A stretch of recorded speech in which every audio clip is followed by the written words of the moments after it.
It is Monday, November 30th. This is Jaguars Happy Hour. Jaguars Happy Hour is presented by Jet HomeLoans. And now, a guy who recently tested positive for pecan pie, J.P. Shadrick. Now that's a great open. A great one. Welcome in. Jaguars Happy Hour presented by Jet HomeLoans. My name's J.P. Shadrick. We've got a busy program today. Glad you're along with us on this Monday after Week 12. Here's what's coming up on the show today. Pete Prisco and Tony Boselli are standing by to get into the aftermath of the Browns-Jaguars game. Yes, we will touch on the game a little later in the show. The biggest news, though, of course, Dave Caldwell fired as the general manager after yesterday's game. Jaguars owner Shad Khan said that Doug Marrone and the staff are safe through the 2020 season. So what's next? We'll get into all that. We'll go around the AFC South because we must. The not-so-powerful draft order is coming up, and the Jags are pretty high up, of course, and we'll go around the National Football League. Jaguars fell 27-25 to the Browns, the 10th consecutive loss. But in the aftermath, Shad Khan fired Dave Caldwell, releasing a statement about 5:30 saying that he had met with Caldwell to express his appreciation for his service to the Jaguars. He was committed and determined to bringing a winner to Jacksonville, but the efforts were not rewarded with results. And the football operation needs new leadership, and we'll have it with a new general manager in 2021. It ends a run for Caldwell that started in 2013. Under his leadership as the GM, the Jaguars had a 37-86 record overall in the regular season, at least. They had one playoff run, of course, in 2017.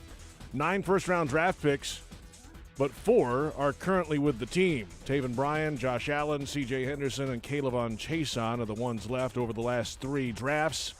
He had some hits in deeper parts of the draft, but not enough hits at the very top of the draft, and certainly the results on the field speak for themselves. Pete Prisco, Tony Boselli joining us now.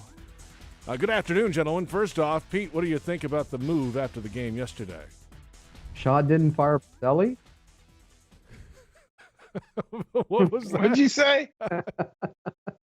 I said Shaw didn't fire Boselli? Well, I mean, if he's going to fire me, he's firing you too. You're on the radio show with me. Why, So, are we a package deal? Hey, I will some say would this- think so.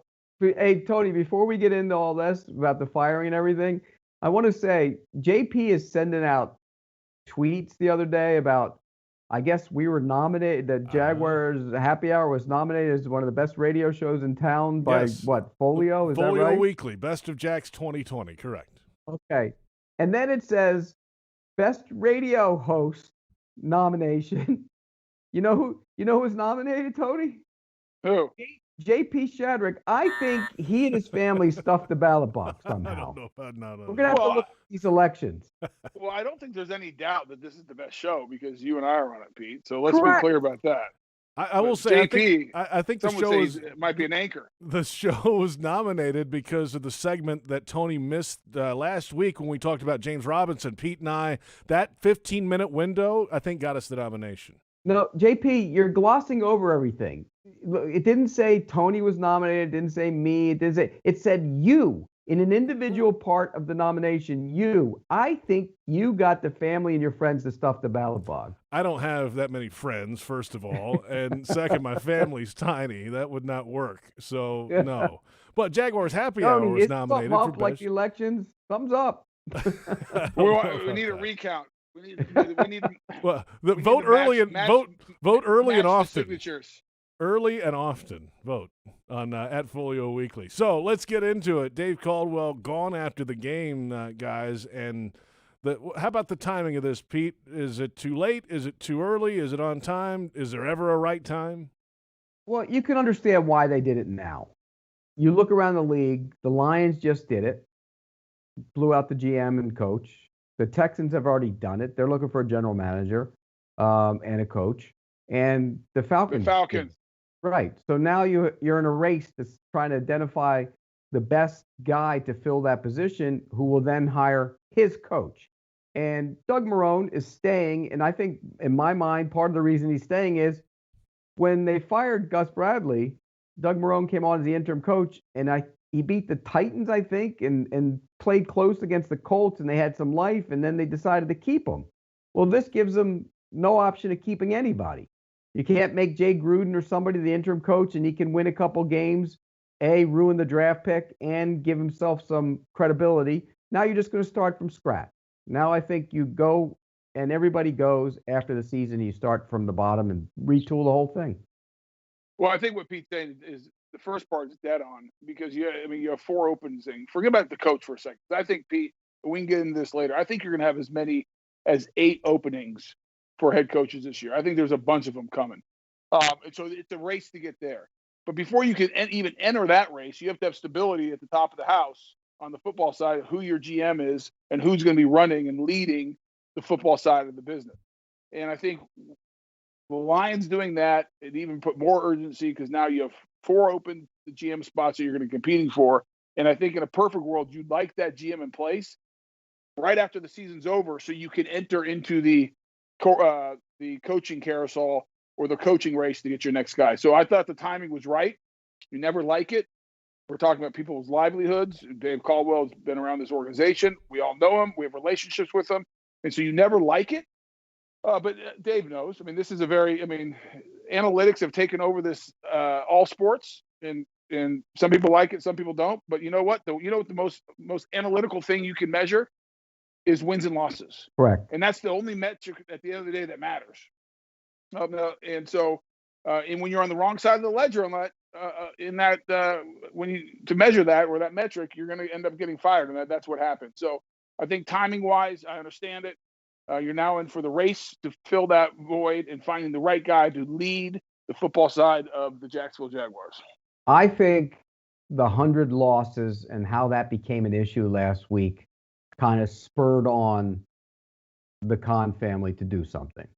It's smart to do it, but I think that was kind of the impetus to get it going, Tony. I really do. I think from a PR standpoint, that's a terrible look.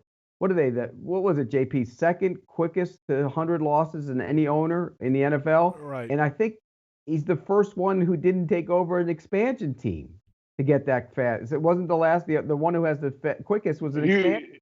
Yeah, it was Hugh Culverhouse. Yeah, Culverhouse Tampa, right. Of the Tampa Bay Buccaneers. Right. So when you look at that from that standpoint, it really was one of those situations where I think they reevaluated and said, look, we got to start doing something to turn the PR around. And nobody plays PR campaigns. But when you're the owner of the team and you're that guy, you're going to start doing something. So it was the right thing to do in terms of the timing. Why wait until the end of the year? Because you knew they were going to do it at the end of the year. So there you have it. Dave Caldwell out. That means Director of Player Personnel Trent Baalke is the interim GM. He's got to get him through the season with transactions and everything going on. And he was the former 49ers general manager from 2011 through 16. He hired Jim Harbaugh out there, got him away from Stanford. And then the changes there. It got to the Super Bowl, of course, and then things changed. Tom Sula was there, and then all of a sudden Chip Kelly was there, and then everybody was gone after the Chip Kelly run in San Francisco. He started his career as a scout. He's been here since January as the player personnel director for the Jacksonville Jaguars. That's what's going to happen for the next month, at least, in the interim role as general manager. Now, what about the coaching staff, you ask? Head coach Doug Marrone and the staff are safe through the 2020 season, according to Shad Khan. And Doug Marrone today discussed everything that's happened since last night. Dave and I had a good relationship. It's not like, we haven't been through this before, meaning, people that have been in the league,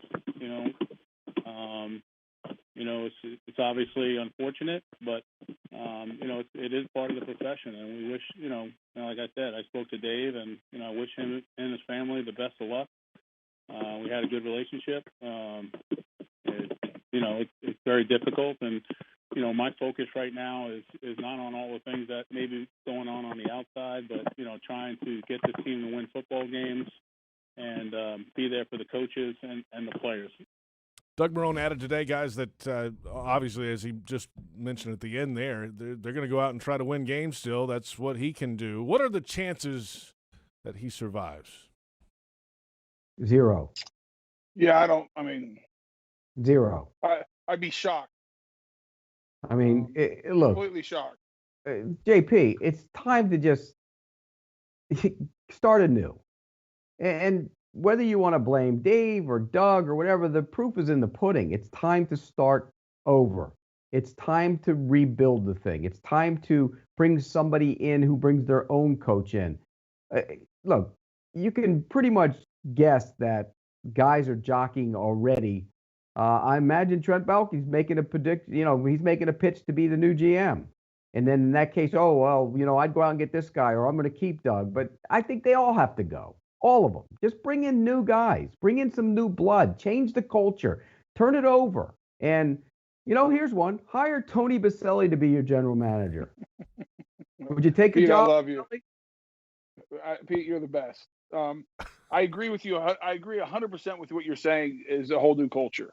Because if you look at it, you said something earlier about Shad having 101 losses since he's become owner.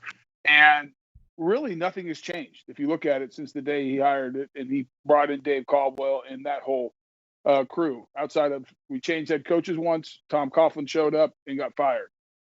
Outside of that, it's been the same scouts, the same people, the same GM. I mean, it's really been very few changes. And I think it's time, to your point, and it's not my job to fire Doug Marrone, Dave Caldwell. It's not your job either, Pete.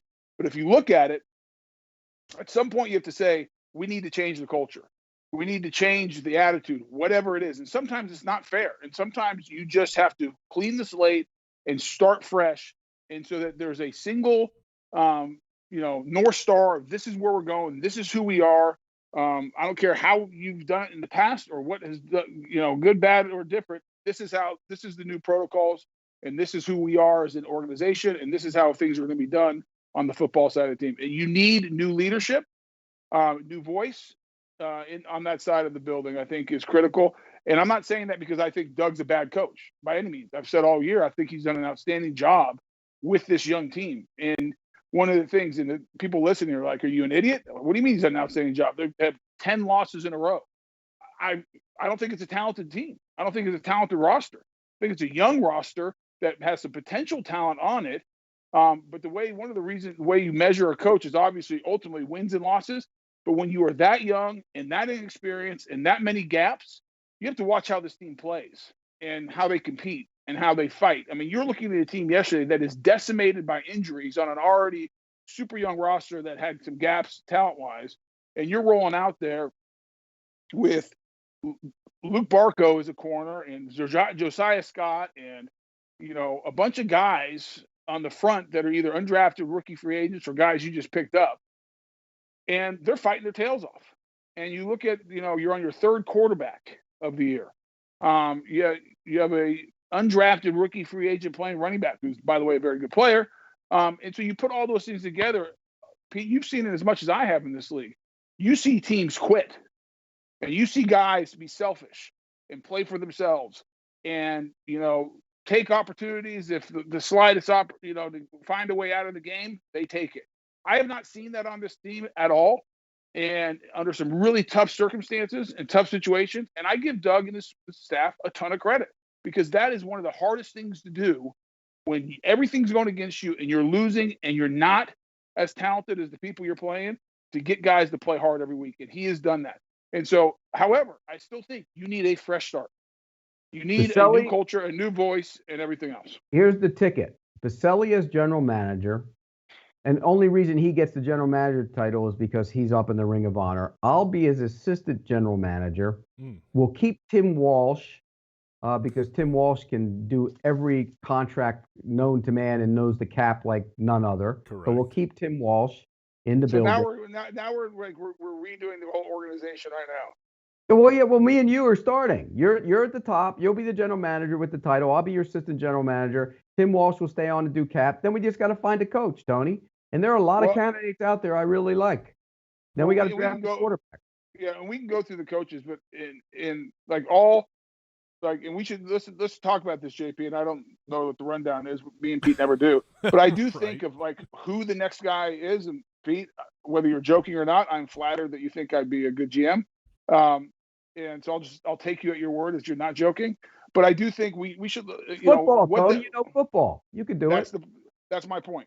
This is about, you need to get somebody who's a leader who knows football and makes it all about football, in the sense of there's a bunch of things that the process is important, how you do things are important, analytics are important, how you measure things and everything else. But at the end of the day, every decision in this organization needs to be made based on one thing and one thing only. And that is, at some point in the near future, Shad Khan is sitting on a platform getting the Lombardi Trophy from the commissioner of the NFL. Because that's why you play. That's why you exist as an organization, is to strive to win a championship. And the only way you do that, Pete, you have to give yourself as many cracks at it as possible, meaning you have to win your division and get into the tournament year after year after year to have that opportunity. And to do that, you better find a franchise quarterback, and you better have some big guys who can play football. Because that's how this game's won. That was a great campaign speech, by the way. I really like that. Yay! Tony Boselli campaign speech. No, but you know what I'm saying? But that's no. I know exactly. Look, Tony, you can talk all about analytics, the salary cap, fitting guys in, the whole deal. What it boils down to is really three things. Can your quarterback win games with his right arm? Do you block and do you tackle? That's when you really bring it down to the simplest form of what everything they do that matters gets into three things. Can your quarterback win games with his right arm? Can your offensive line block? And can you tackle? Period. All right, let's take a time out here, guys. We've got plenty ahead on this, obviously. It's the major news story of the day. We'll touch on the game from yesterday. Not for long. We'll touch on it. It happened. It's 10 consecutive losses for the Jaguars. Second hour, a little later, we'll have your social questions. The mailbox is full today, as you would imagine. We'll get to those. We'll go around the league, the not-so-powerful draft order. And since the Jags are officially eliminated, I think, Pete, we can officially start talking about draft now.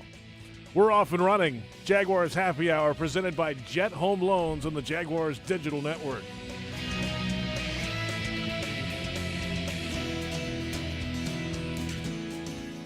Dreamfinders Homes has a simple commitment to their home buyers. Deliver unsurpassed quality, uncompromising value, and an extraordinary level of customization you simply won't find with other home builders. With over 40 communities to choose from, you'll find a location you love and the home of your dreams. Dreamfinders has townhomes, single-family homes, and custom estate homes starting from the high 100s, and a wide selection of move-in ready homes. Quality, value, customization. That's the Dreamfinders difference. Call 904-738-0165 or online at dreamfindershomes.com. Dreamfinders Homes, the official home builder of the Jacksonville Jaguars. Prices subject to change without notice. Equal housing opportunity. In Florida, bicyclists have the same rights and responsibilities as everyone else on the road.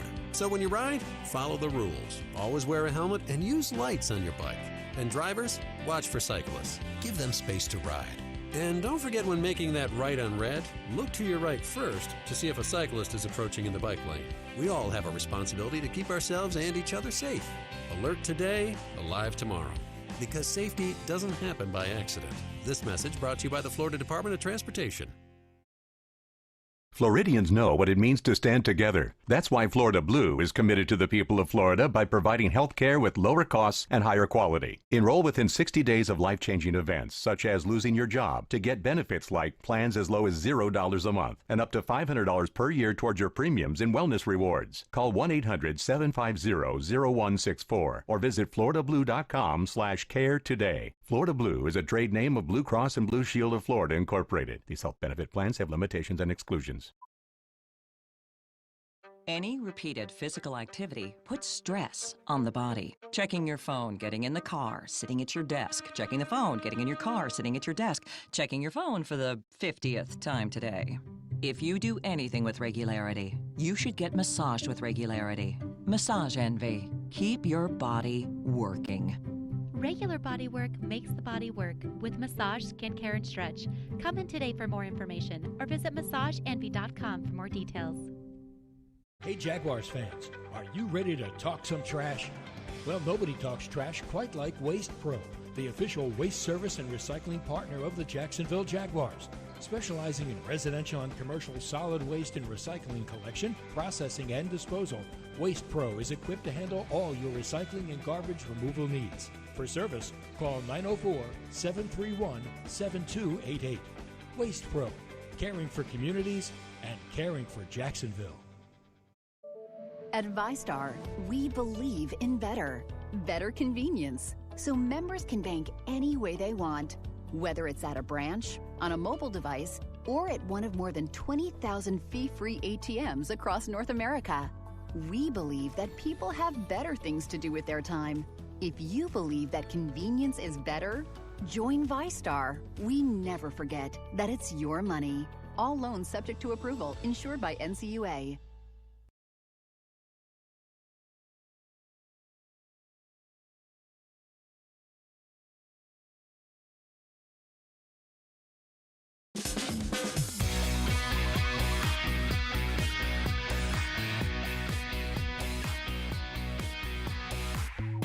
Jaguars Happy Hour is presented in part by TIAA Bank, created to serve, built to perform. Publix, where shopping is a pleasure. And Baptist Health, changing healthcare for good.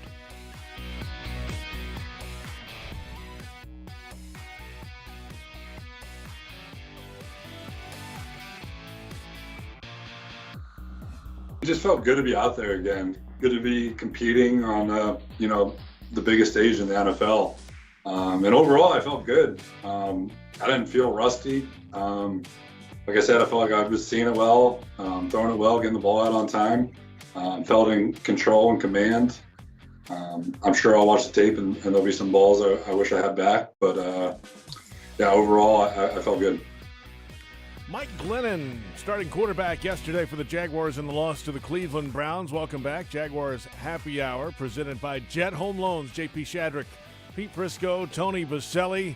More on the aftermath of the firing of Dave Caldwell a little bit later in the program. Head coach Doug Marrone and the staff are safe through 2020. Mike Glennon yesterday, guys, was 20 of 35 passing, 235 yards, a couple of touchdowns, a rating of 96.7.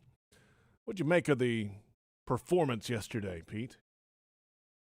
It was okay. It wasn't awful. It was a little. In fact, I'll be honest, it was a little bit better than I thought it would be. He actually made a couple big time throws and looked like an NFL quarterback for a time. There were times when it waned a little bit, but all in all, it was better.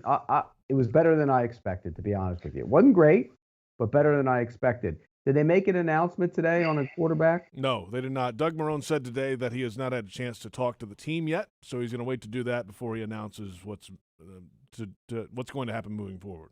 But Pete, would you anticipate that Glennon would be the quarterback again, Tony? I mean, he does. Yes. If you're Doug Marrone, you got 5 games.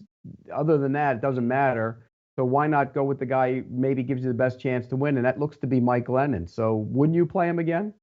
Yeah, based on what I've seen, the 3 guys, it looks like he gives you the best chance. And if you're Doug, you're right, Pete. You decide to go with, you're trying to win football games. You don't care about the draft or draft position. What does it matter for you? And he's thinking about his players and the guys in that locker room because they want to win football games at the end of the day. And so put the guy there, whoever it is. But Pete, didn't we kind of, and I agree with you, I thought it was good. I thought he was fine. As I've told people, are like, he looks really good. I go, okay, great. But he's still he's not going to be good enough to make a decision to pass on a quarterback of the future. No, heck no. You're trying to figure out who your backup is at this point. And didn't we know that Mike Glennon had games like this in him? Because early in his career, I think it was at Tampa, he showed some spurts where like, hey, enough where the Bears paid him like $20 million to come in to try to be the guy. And we all know how that worked out. So, it was fine. He's got a big arm. He looked accurate at times in the pocket. He's not overly athletic, and that was you could see that. I thought he could. A guy with an athletic quarterback probably runs the ball in on that 2-point conversion because there was no one there. But that's okay. That's not who he is. So play him. Whatever. But doesn't that speak volumes about the state of the quarterback position on that team if Mike Glennon gives you the best option? I mean, that's what it is. That says it all right there. That's why number 2 overall draft pick is so important to that franchise going forward, no matter who runs it. Because if you get the right quarterback, you're a football genius. I mean, Brett Veach has done a really good job in Kansas City. But if he doesn't have Patrick Mahomes, and give him credit, he identified him early and made sure that they went and got him. Is he a good general manager? Hard to say. You don't know. Probably not. If he solved the quarterback position, it solves almost everything else. So that's why number 2 overall is enormous for whoever does take that job. Yeah, but I don't think, Pete, it's fair to say he's not a good GM. I think you're most That's not accurate. what I'm saying. I didn't say that's that. What you said. No, you No, said. I said, do we know, would he be getting all the accolades that he's getting if he didn't?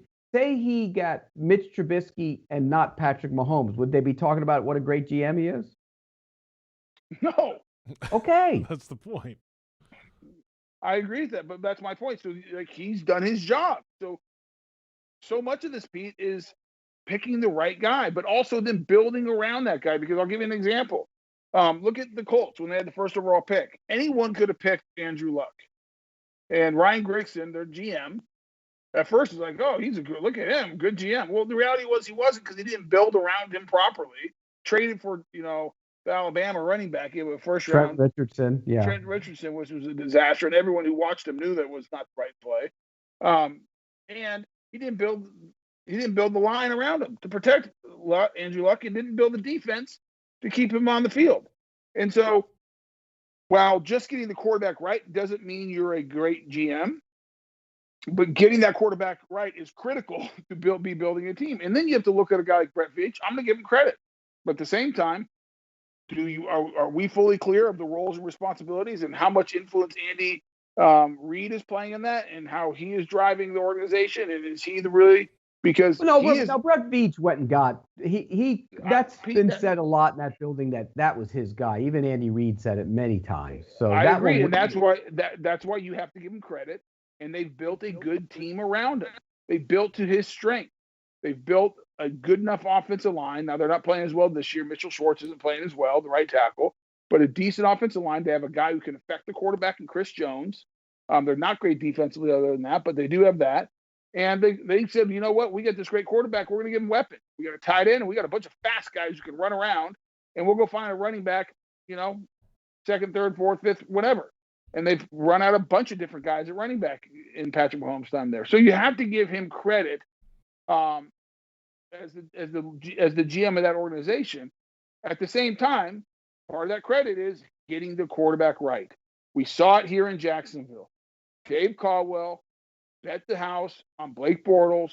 Okay, everyone misses. Here was the bigger mistake, in my opinion. And this is what I think is a quality of really good GMs and head coaches, by the way, is when you admit your mistakes early. In business, they call it failing fast. Like, go for it, but when you miss, admit it. Don't double down and keep on going down because of pride or ego or whatever else. And the biggest issue that happened here with Dave Caldwell, it was not just missing on Blake Bortles. He missed. Okay, great. But guess what? If he would have admitted his mistake after year 3 and said, missed it, I'm going to get me another one, he had the opportunity to draft Patrick Mahomes or Deshaun Watson that was sitting right there. And guess what? If he would have admitted his mistake and drafted Patrick Mahomes or Deshaun Watson, he would still probably be the GM today, because you'd have the quarterback and you'd be a much better team. Well, and I'll give you another example. Thomas Dimitroff drafted Matt Ryan. And when Matt Ryan came to the Falcons, they were dreadful. Remember how bad they were? They were awful. Well, he came there, and then they had success. They built around them a little bit. They got the weapons, and they had within a whisker winning the Super Bowl. But then it started to fray, and it frayed. They couldn't solve the pass rush issue. They tried everything imaginable to do that, and they had some injuries. And then they had this big cap number, and they had this big cap number, and they had some. And then, even though Matt Ryan still playing at a pretty high level, not Patrick Mahomes level, but pretty high level, they weren't sustainable anymore. And that's why you talk about, if you have the quarterback, get the quarterback, identify the quarterback, then you have success. But the good GMs will be the ones that will be able to continue that when you have to pay the quarterback and still supplement around them. Yeah, but I'll give you the reason that they fell apart in Atlanta, Pete. It was a combination of head coach and GM, because it was not just building it right and missing on some draft picks and not getting it right at certain positions. The bigger issue in my point was after the Super Bowl, when Kyle Shanahan got the job at the 49ers, they should have named one of his offensive assistants, whether it was LaFleur or whoever else, as the coordinator and keep the same system in place. Instead, they went to Sarkisian and had Sark come in and try to run a system that was not his, and you missed all the nuances of it that Correct. made them great. And so that's also planning. And it is when you do have success, develop talent under your coordinator so that when you lose a coordinator, you keep the guy underneath him that can run the same system that you're having success with. And the same on the defense. They never got the defense right. And that was Dan Quinn's calling card. Yes, I mean, that was his calling card. Because he brought in other people who were not running his system and trying to meld to his system, even though they didn't own it. And you can make the argument, the same mistake that maybe Gus Bradley made here. Instead of him being defensive coordinator and putting his system that he believed in, he brought Bob Babbage in, who was a Tampa 2, cover 2 guy, and tried to have him run the system that Gus wanted to put in. And so those are all nuances that help you be successful as you go forward. So it's getting the player right and the right players, quarterback first. I'm a believer, inside out, offensive, defensive lines after that. But it's also getting the right staff with head coach coordinators, and then building the system based on what they want to be. Meaning that if you want to be a cover 3 like a Gus Bradley, you better get long corners who can run and a free safety who can cover a lot of ground in the middle of the field, and a will linebacker that can run with the over routes. I mean, there's certain things. You better have a pass rusher. If you want to be that old Tampa 2, you better have a 3 technique that can be disruptive. I mean, there's certain aspects of the thing that you have to build for. It's not just drafting. This isn't fantasy football where you just go start picking players. You have to build to what your conviction is, and you have to match it with your head coach. And then the long-term sustainability is having the quarterback, which we agree upon, but also as you have success and start losing coordinators to other head coaches and everything else, that you have someone to fill them with to keep the system in place. You know, Tony, we asked this question yesterday. How many franchises right now feel comfortable with their quarterback for the next 4 years? Okay, let's go through the division. I would say in the South, you have the Titans and the Texans. Both feel comfortable with it. That's 2. Okay.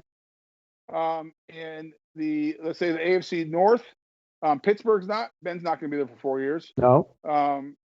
Cincinnati does, as long as Burrow comes back from his knee injury, which That's let's 3. assume he does. Cleveland, I don't think they do. No, I don't either. And Baltimore after this year, I'm not going to say no, but boy, he's taking a step backwards. But let's give Baltimore, because based on their system. We'll 4. give Baltimore. That's 4. In the East, Buffalo, yes, that's 5. Jets, no. I don't think Miami does. They don't know yet, so it's too early. And New England. Who's in New England? No. So in the 5. West, Mahomes, yes. 6. Herbert, yes. Yes, 7. Carr? Denver doesn't know. Denver doesn't know. And what about the Raiders? Is Derek Carr the answer for 4 more years? I don't say think yes. so. Well, it's a question mark. So no. 8. Because there's a question. We're at 8. That's the AFC. Yep. Let's go NFC South. New Orleans, no. Carolina, no. Atlanta, 4 years from now? I don't think so. And then Tampa. No. Tampa, no. Okay. In the That's West. 8. In the West, Goff, yes, even though he played terrible yesterday. Maybe. I think so. I'm going to give it to him. Kyler Murray. Murray, yes. Russell Wilson, in Seattle. yes. Russell Wilson, yes. San Francisco. Not San Francisco, no. No. So now we're up to, what is that, 11? 11. That's 11. Okay, the NFC East. Redskins, Giants, no. No. Wentz, no. No. And, Washington, no. Dallas, yes. Dak Prescott, yes.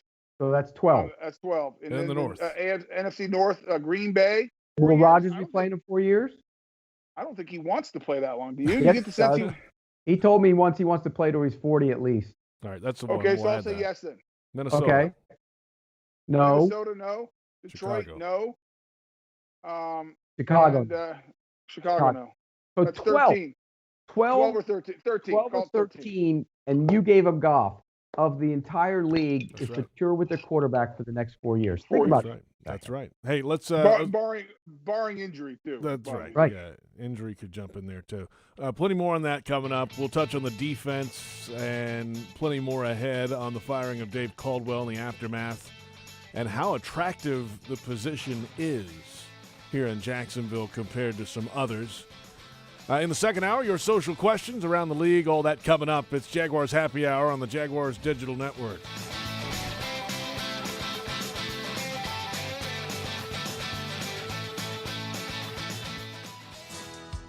Hey Jacksonville, this is Joe Adib from Bono's. I just want to let you know that we have now reopened all of our dining rooms.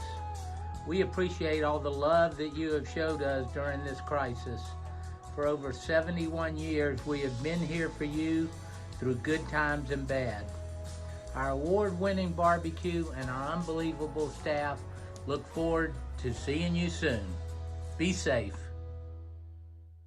Dreamfinders Homes has a simple commitment to their home buyers. Deliver unsurpassed quality, uncompromising value, and an extraordinary level of customization you simply won't find with other home builders. With over 40 communities to choose from, you'll find a location you love and the home of your dreams. Dreamfinders has townhomes, single-family homes, and custom estate homes starting from the high 100s and a wide selection of move-in ready homes. Quality, value, customization. That's the Dreamfinders difference. Call 904-738-0165 or online at dreamfindershomes.com. Dreamfinders Homes, the official home builder of the Jacksonville Jaguars. Prices subject to change without notice. Equal housing opportunity. Nothing kicks off your game better than a handful of Georgia peanuts. Power-packed with protein, essential nutrients, and great taste, Georgia peanuts are the MVP for affordability, sustainability, and nutrition. To score life's touchdowns with recipes and fun facts, check out GAPeanuts.com. The perfectly powerful peanut is brought to you by the family farmers of the Georgia Peanut Commission. Peanut! Get your peanut! Oi. Bonjour. Xin chào. Добрый день. كيف فينا نساعدكم? ¿Cómo te podemos ayudar? If you have an accident, the last thing you should have to worry about is a language barrier. That's why at Farah & Farah, we have a team as diverse as our clients. So no matter what language you speak, we'll fight for your voice. Farah & Farah, here for you. نحن هون للكل. Ici pour vous. Aquí para todos. Here for all. Jacksonville. The best way to feel love is to share it at Hanania Subaru of Orange Park. We always go the extra mile with bigger selection, more savings, our best service. Only Subaru of Orange Park gives you a nationwide lifetime warranty and 1 year complimentary maintenance on new and used vehicles. Plus, when you get a new Subaru during the Subaru Share the Love event, Subaru will donate $250 to your choice of charities at Hanania Subaru of Orange Park. Online at SubaruofOrangePark.com. See dealer website for full details. In Florida, bicyclists have the same rights and responsibilities as everyone else on the road. So when you ride, follow the rules. Always wear a helmet and use lights on your bike. And drivers, watch for cyclists. Give them space to ride. And don't forget, when making that right on red, look to your right first to see if a cyclist is approaching in the bike lane. We all have a responsibility to keep ourselves and each other safe. Alert today, alive tomorrow. Because safety doesn't happen by accident. This message brought to you by the Florida Department of Transportation.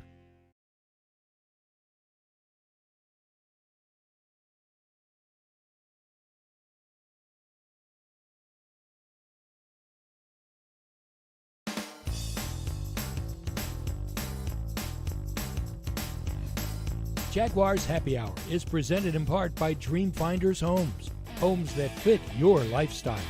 Next Grill. Everyone's invited. And Adecco. Visit AdeccoUSA.com.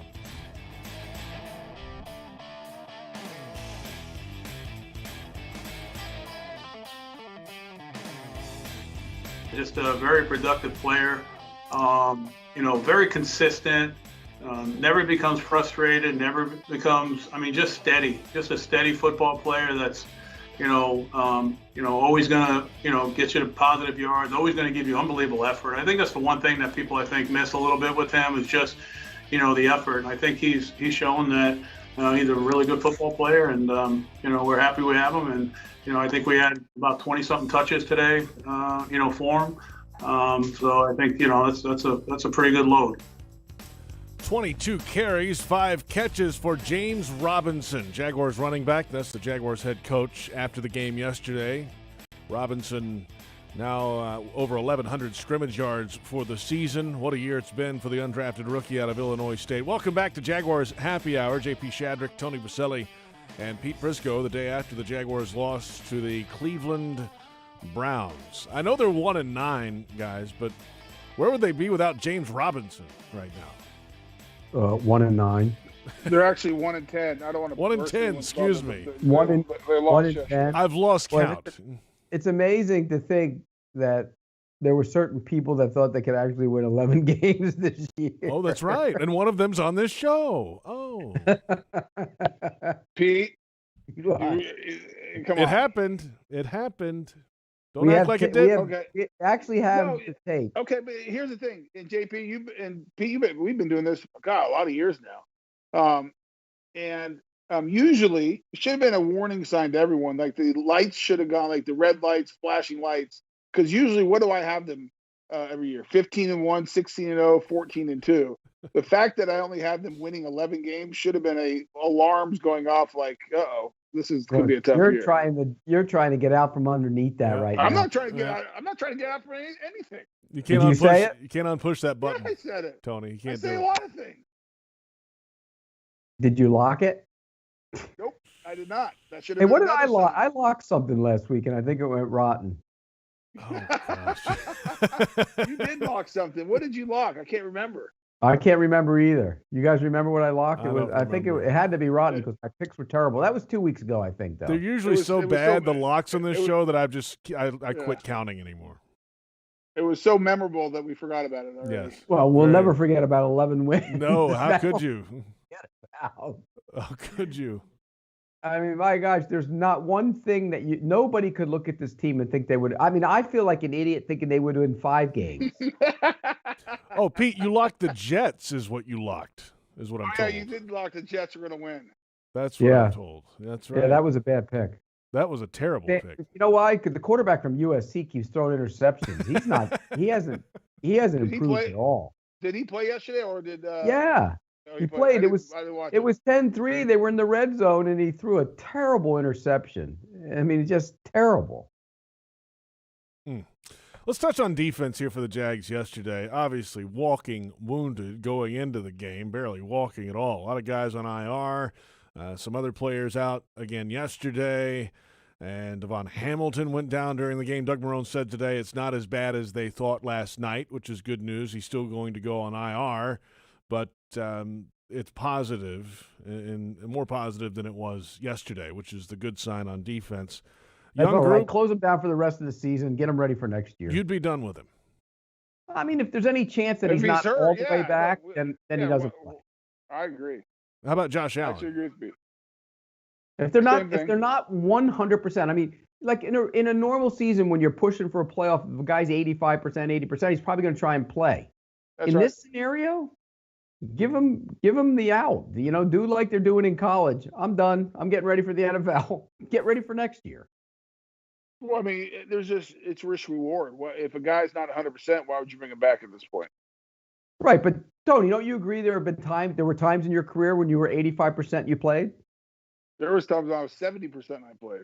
Yeah, and that's what I mean, because it was meaningful. There's nothing meaningful about the next 5 games, so shut them down if they're not all the way back and worry about next year. So this is how I would do it, Pete. I think it's a risk reward thing. I would look at him because no one's ever 100%. You know that as well as I do. Right. I would look at it and say, okay, based on his health, Devon Hamilton's or Josh Allen's, is the upside, and the only upside is for them to get reps and to improve as players. Is the upside worth the risk of re-injuring whatever injury they have that will impact their offseason when we're hoping they get better? Because what you're trying to do at this point with these young guys is get them better for next year. And you have to weigh it. Is it better to play them right now and those reps are meaningful to get them experience and everything like that? Or would it be better off making sure they're healthy so we get a really good offseason with these young players so they're ready for next year? And that's the equation you're running, Pete. That's all you're doing. Right. I agree. But again, the reps might not be as important if they're not. No, I agree. Yeah. Just weigh it out, though. I mean, right. I agree. I mean, like, I'll give you, if I don't even know what let's say Devon Hamilton's injury is a grade 1 MCL.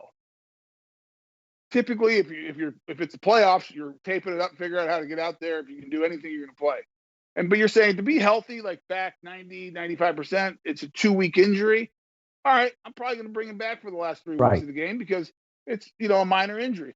If it's a grade 2 and it's 4 to 6 weeks and I can push him to be there for the last week of the season, is that really worth it? I don't think so. No, not particularly not if they're sitting out 4 games. No. He was starting to play really well too. Yes, he I think he's a find. I think they have a good player there. Wouldn't you agree? I mean, he has a chance to be really good in the interior. I think he's a starting caliber, first and second down, one technique. So he's a regular personnel, one technique that's starting caliber. Yes. Is he a 3 technique or one out there in passing situations that's going to have to pressure the quarterback? Probably not. Can he push the pocket at times? Yes. But but his skill set is run defender.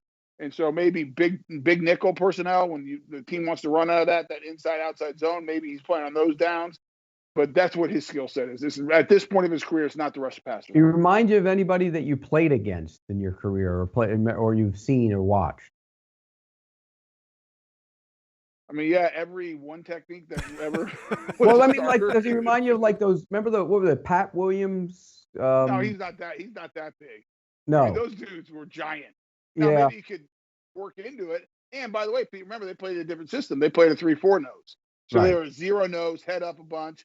Every once in a while, would tilt on a shade. Pat Williams was a big man. Was a big, and sometimes he was too big. Yep. He liked to eat, but yeah. So, and it's still early, and this is the other thing you have to be careful of. Don't overvalue your young players. Like just because, and this is what happens on bad teams sometimes. You overvalue because you don't have that much talent. So a guy that might be just average on other teams looks even better, and you really got it. So you have to look at your talent base not just against the guys you have in your locker room. Right. Look at it across the league. Measure. You know what I always like. I liken that to the NBA. You see a guy sitting on the end of the bench, and he's the 12th man, and then for some reason, because of an injury, he gets thrust into the starting lineup and has to play, and he goes for 22 and 6 assists and five rebounds, and you go, oh man, he should play more. Why doesn't he play more? Well, he had to play. That's not what you get at him on a normal basis. He had to play. He was forced to play. I think you're talking about the exact same type of scenario. These guys are forced to play, tempered a bit because you're comparing him to what you have on the field instead of what the rest of the league has. That's exactly right. All right, guys. Let's we got to take a time out here real quick. We'll come back. Okay. We'll finish these thoughts. Tony Boselli, Pete Prisco, one final segment in the opening hour. The social questions coming up in the second hour. It's Jaguars Happy Hour on the Jaguars Digital Network.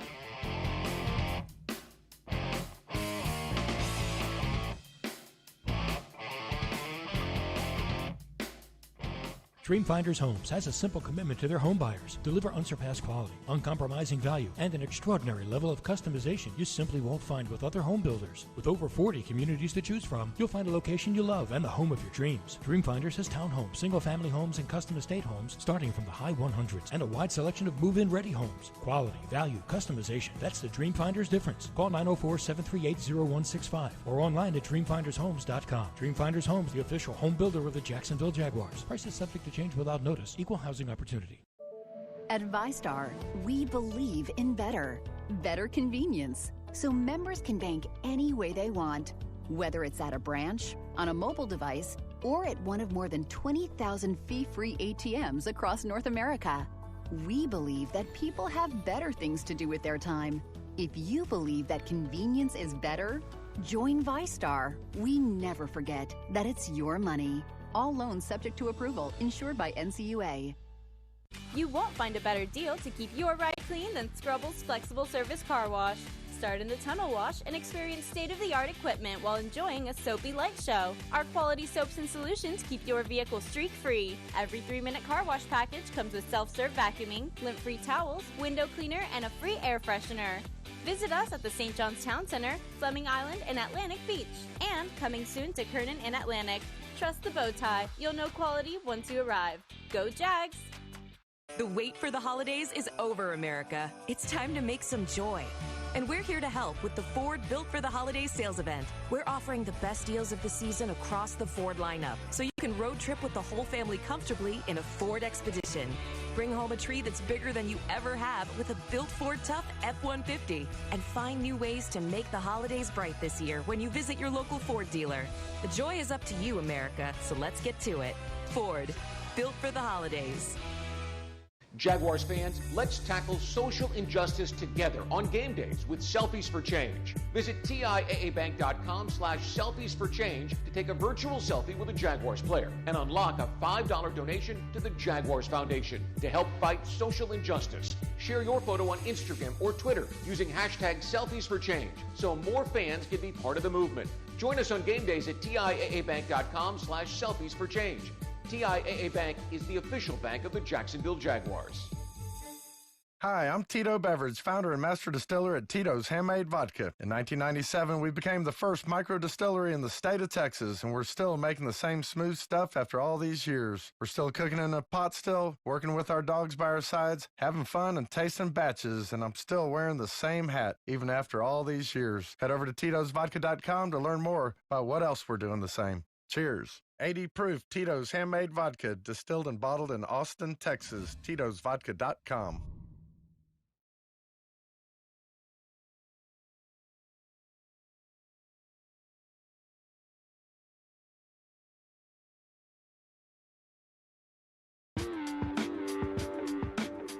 Welcome back, Jaguars Happy Hour, presented by Jet HomeLoans. And Happy Hour has been nominated for Best Radio Show in the Folio Weekly. Go vote. Visit @FolioWeekly on Twitter or FolioWeekly.com and find the link on the right side. Voting ends December 11th. You can vote once per day, apparently. Vote early and often for your favorite radio show in Jacksonville. JP Shadrick, Pete Prisco, Tony Boselli. I know you guys will vote, right? Pete? Sure. You already got yourself on the ballot as a solo. I mean, I don't know what the hell you're talking about. I didn't do anything. He's selfish, Pete. He's a It's selfish amazing, person. isn't it, Tony? Maybe you guys don't have a big fan base. I don't know what to tell you. I mean, results. I think JP's going down your pathway, Pete. If it's good for me, it's good for me. Well, clearly he did something like that. So, I mean, kudos. Why is that clearly? What are you talking about? You should be proud of you. I am proud of him. You're rubbing off on him, Pete. I'm learning from the best. The Pete is the best. And then if the show wins, I accept this honor on behalf of everybody, even though I nominated myself as the solo guy. Whatever, man. Whatever. It's good like to when be Boselli gets in the hall, he's going to forget about everybody. Oh, but that's himself. right. No, there's no doubt. Oh, Pete, who? Tony, Who? You know, Mike Bianchi used to call me Pete Prisco because I was all about I. When Tony gets his Hall of Fame nod, he's going to be Boselli. Pete, you know that's not true. I know. So what? But it was true that I'm Prisco? Yes. Well, you admit it. Oh, yeah. You admit it to everybody. It's good for me. You have not rubbed off of me that far yet. JP, I have. Yeah. You got me to talk about the draft early this year, so that was a big step. You Well, got now me we to can. admit. You need to admit that, at some point playing for draft position is smarter than winning games. So you got me there. I got you to admit you're a member of the media now. Well, that was last year we did that. Yeah, I We broke crossed you that- down. I broke you down. We crossed It's a that threshold last process. year. It's a process. It is a process. I'll never get to, if it's good for me, it's good for me, though. I will never get that far. Oh, I don't know about That's that. that's a bridge too far for me, Pete. Oh, Let me ask you this. Let me ask you this. If you're waiting at the airport for luggage to come out and you see somebody whose luggage doesn't come out, aren't you better and happier because yours came out rather than theirs instead of you being in their position? What? Yeah, that's a yes. Just say yes, Tony. Yes. What Just does say that have yes. to do? What does that have to do with anything, Pete? Because it's always, look, somebody's misfortune is bad for them, but you'd rather it be them than you. Okay, when I got COVID, I wasn't wishing you were laying in the ICU and it's not me. This got aggressive quick. What in the world happened here? Oh my goodness. God. Call He it went in. there. Jeez. He went there. Evil man. Are you telling me, Pete, when you Well, heard you I was in the ice, when You you must heard have I was in the something because I got it too. Are you telling me that when I was in the ICU having COVID, you're like, yes, it's No, Boselli, not me. not true. But while you were in that ICU, you must have wished something on me because I got it like a couple months later. So you did something. We just escalated quickly from luggage to COVID. What in the world happened, Pete? I don't know. I didn't do it. He did. I know. The whole point is Pete's example was a dumb one. Is the point I was making. JP understood it. That went right over your head. I'd rather not stand there for 25 minutes waiting on my luggage. I'd rather get my luggage first and get the hell out of there. And you'd rather be but you're not waiting hoping somebody else rather than you. If somebody has to wait, you'd rather be somebody else than you. Correct. You're not hoping harm on somebody else. That's not what I said, Tony. Yes. That's not what I said. It's good. You said if it's good for me, it's good for me. Meaning, who cares about everyone else?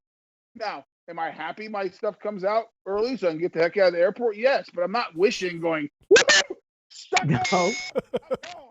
You're not wishing, but you're glad yours came out. It's more important to you for yours to come out than if the guy's comes out that you don't know. True or false? You are happy that everyone else is stuck there and you're gone. Well, I mean, I'd be happy. It's much better for me if my stuff came out and they were stuck rather than if I'm stuck and their stuff came out. That's all I'm saying. That's true. It's all factual. Let's think about it So over this question time out. real quick. Yes, hurry. Real quick. Pete, so you're saying, would you rather in the Super Bowl play good and lose the Super Bowl or play poorly and win the Super Bowl? Do I get paid if I play well? Well, you get paid. You have a contract. You get paid regardless. No. That's like the old argument. Would you rather be 47th guy on the roster in a winning Super Bowl team or number one on the roster of a losing Super Bowl team? Okay, that's two extremes. I'm Got a asking you simple $25 million difference. I'll say that. Let's think about it. We have to take a timeout. We're up against it. I make no bones about it. It's money, Hall. Oh, we've lost him. Money, Hall, and then rings is what Pete would say there. Second hour of Jaguars Happy Hour coming up, including your social questions on the Jaguars Digital Network.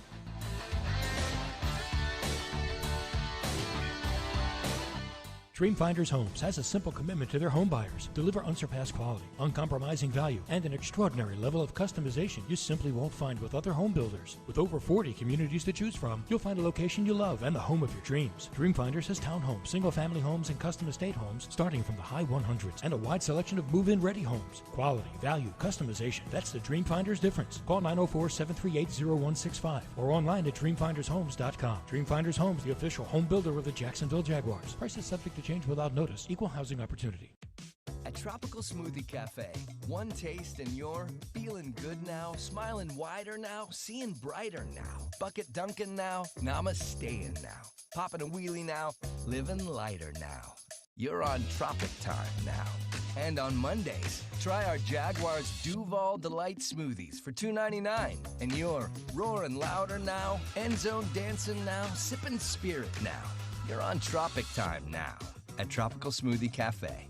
Hi, I'm Tito Beverage, founder and master distiller at Tito's Handmade Vodka. In 1997, we became the first micro distillery in the state of Texas, and we're still making the same smooth stuff after all these years. We're still cooking in a pot still, working with our dogs by our sides, having fun and tasting batches, and I'm still wearing the same hat even after all these years. Head over to Tito'sVodka.com to learn more about what else we're doing the same. Cheers. 80 proof Tito's Handmade Vodka, distilled and bottled in Austin, Texas. Tito'sVodka.com. Why live with foot or ankle pain? If you have persistent pain, numbness, tingling, burning pain on the bottom of your foot, or swelling that doesn't improve with home treatment, it may be time to see Jacksonville Orthopedic Institute. Our foot and ankle specialists have innovative new options to help you get back in the swing of things without persistent pain that slows you down. Call JOI 2000 or go to joionline.net for an appointment. In Florida, bicyclists have the same rights and responsibilities as everyone else on the road. So when you ride, follow the rules. Always wear a helmet and use lights on your bike. And drivers, watch for cyclists. Give them space to ride. And don't forget, when making that right on red, look to your right first to see if a cyclist is approaching in the bike lane. We all have a responsibility to keep ourselves and each other safe. Alert today, alive tomorrow. Because safety doesn't happen by accident. This message brought to you by the Florida Department of Transportation. Jaguars fans, here's a great way to pay with pride wherever you go.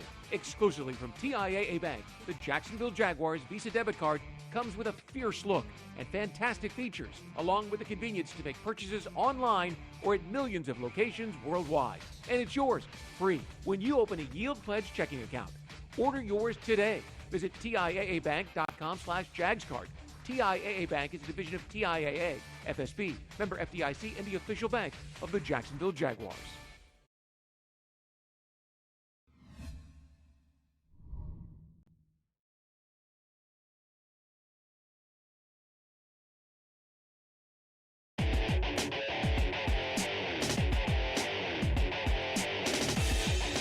At the end of the day, when you're in a community that I love, I really do. I mean, you're talking about family, you're talking about a lot of things.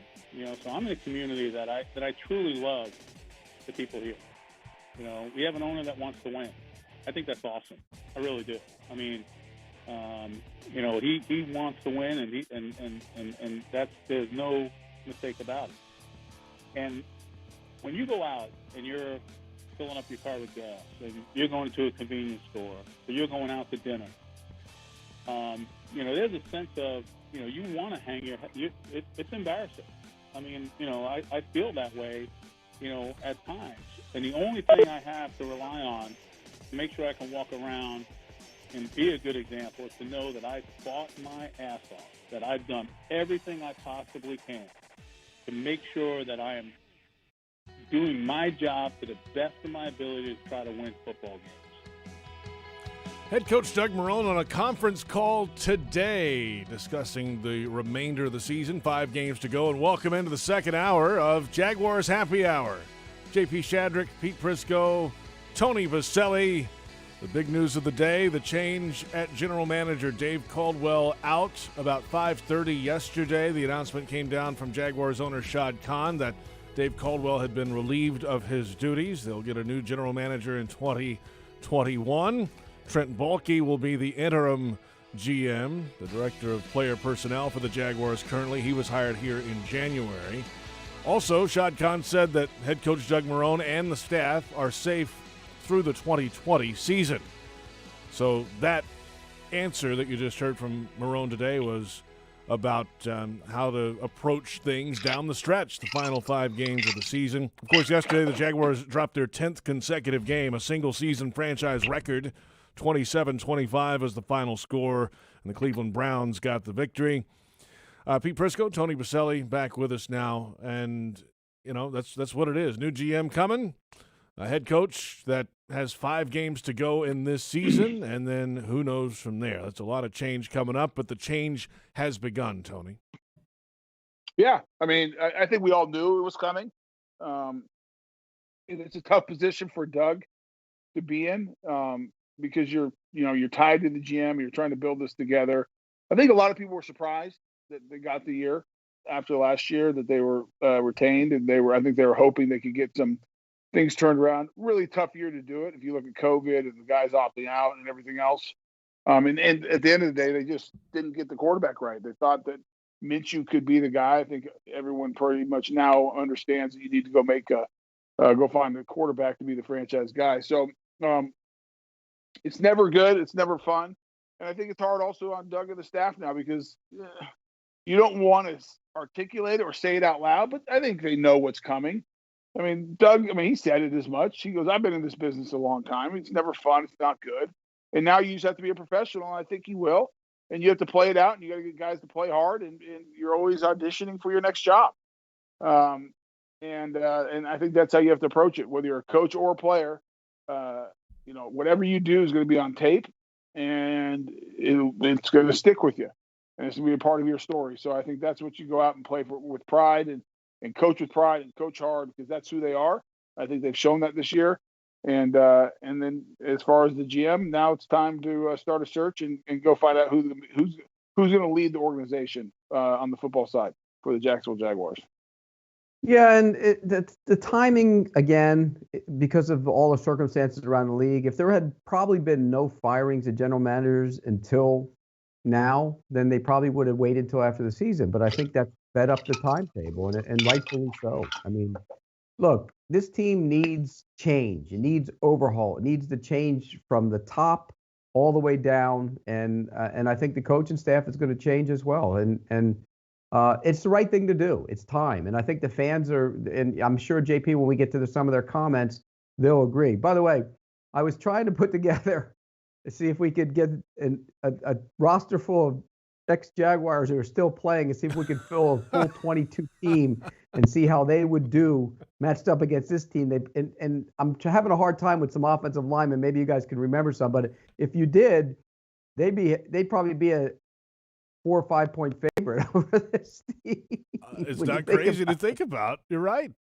I mean, they were all over the game last night. Here's the defensive front, Tony. Tyson, Campbell, Ngakoue, and Fowler. Calais. Fowler.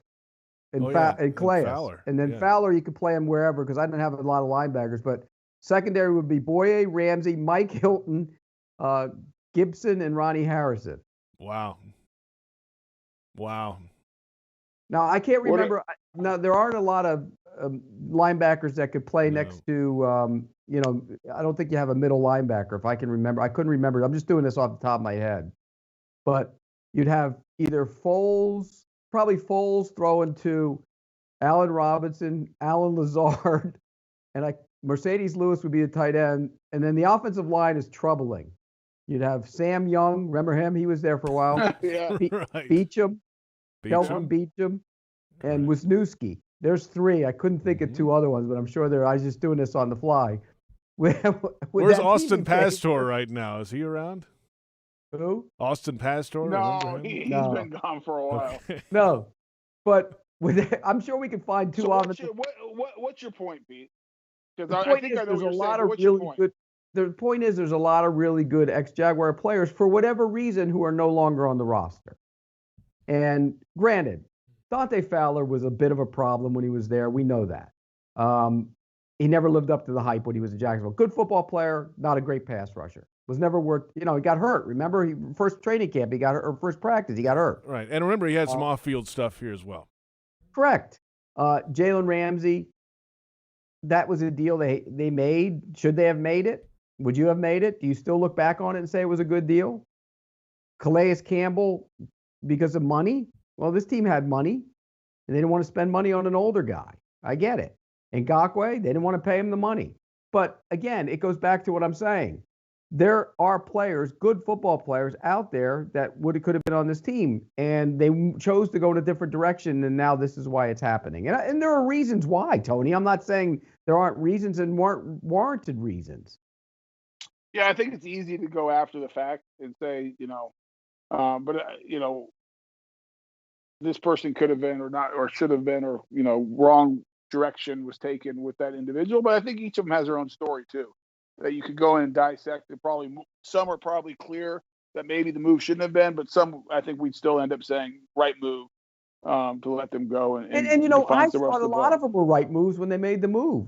If you're giving me 2 1s and another pick for Jalen Ramsey, I'm trading him too. You got to do it because he wasn't playing like a number one corner when he was there at the end. He just wasn't.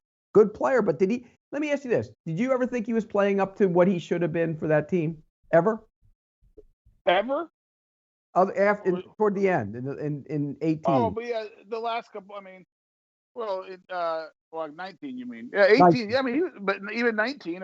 Look at the game he had where the outburst happened against the Houston Texans. He had a great game of playing against DeAndre Hopkins. But he always matched up well against Hopkins. That was one where he always played him well. I'm saying, by the way, the problem with that situation, Pete, wasn't just that moment.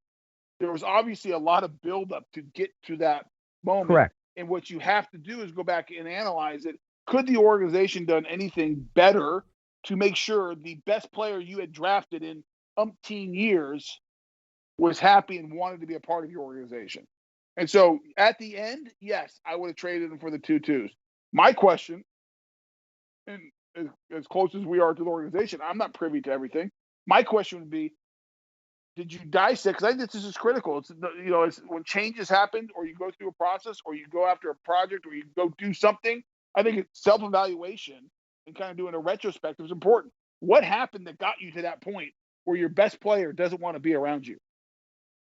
By the way, we could coax Puzzlesny out of retirement and make him the linebacker that we're missing on that defense. Right. So, Pete, outside of doing this silly exercise, because I don't. No, that's not a silly exercise. It just goes to show you there's a lot of talent still playing in the league that's not there now. Right. And it's been here and it's left for different reasons. Yes. Well, okay. Starters on other teams that would be starting here too. Well, I mean, maybe.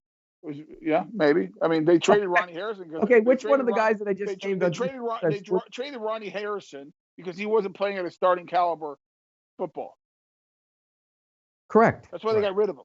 He played one snap yesterday, by the way. Okay, aside from Harrison, which one of these guys wouldn't be starting in Jacksonville right now? Ngakoue? He'd be starting. Campbell? Alu? Starting. Jackson? Malik Jackson? No. He's starting for the Eagles, or at least he's in the road. Dante Fowler? Probably starting. Boye? Well, he didn't play great at the end. But he's starting right now, though. On this team, he'd be starting right now. Are you going to pay him that much? Are you going to pay him that much money? I'm not. Okay, Ramsey? So that's why, Pete, let's stop the exercise, because I think it's a silly exercise, because some of the reasons we're talking about, we're taking away the money out of the equation. Ramsey? Yes. But you can't do that. Mike Hilton? Yes. And Gibson and Harrison, look, I'm not enamored with either one of those two back there, but I'm sure. So, Pete, before we go to break and do the social calls, let's do it real quick. We have, I think, 3 minutes, JP. How many jobs are going to be open? Let's go through it really quick, because I general think managers. As you look at now, well, general managers, there's 4 right now. Okay? Right. There's 4 open. Let's talk about head coaches that are open. There have been 3 guys fired so far this year.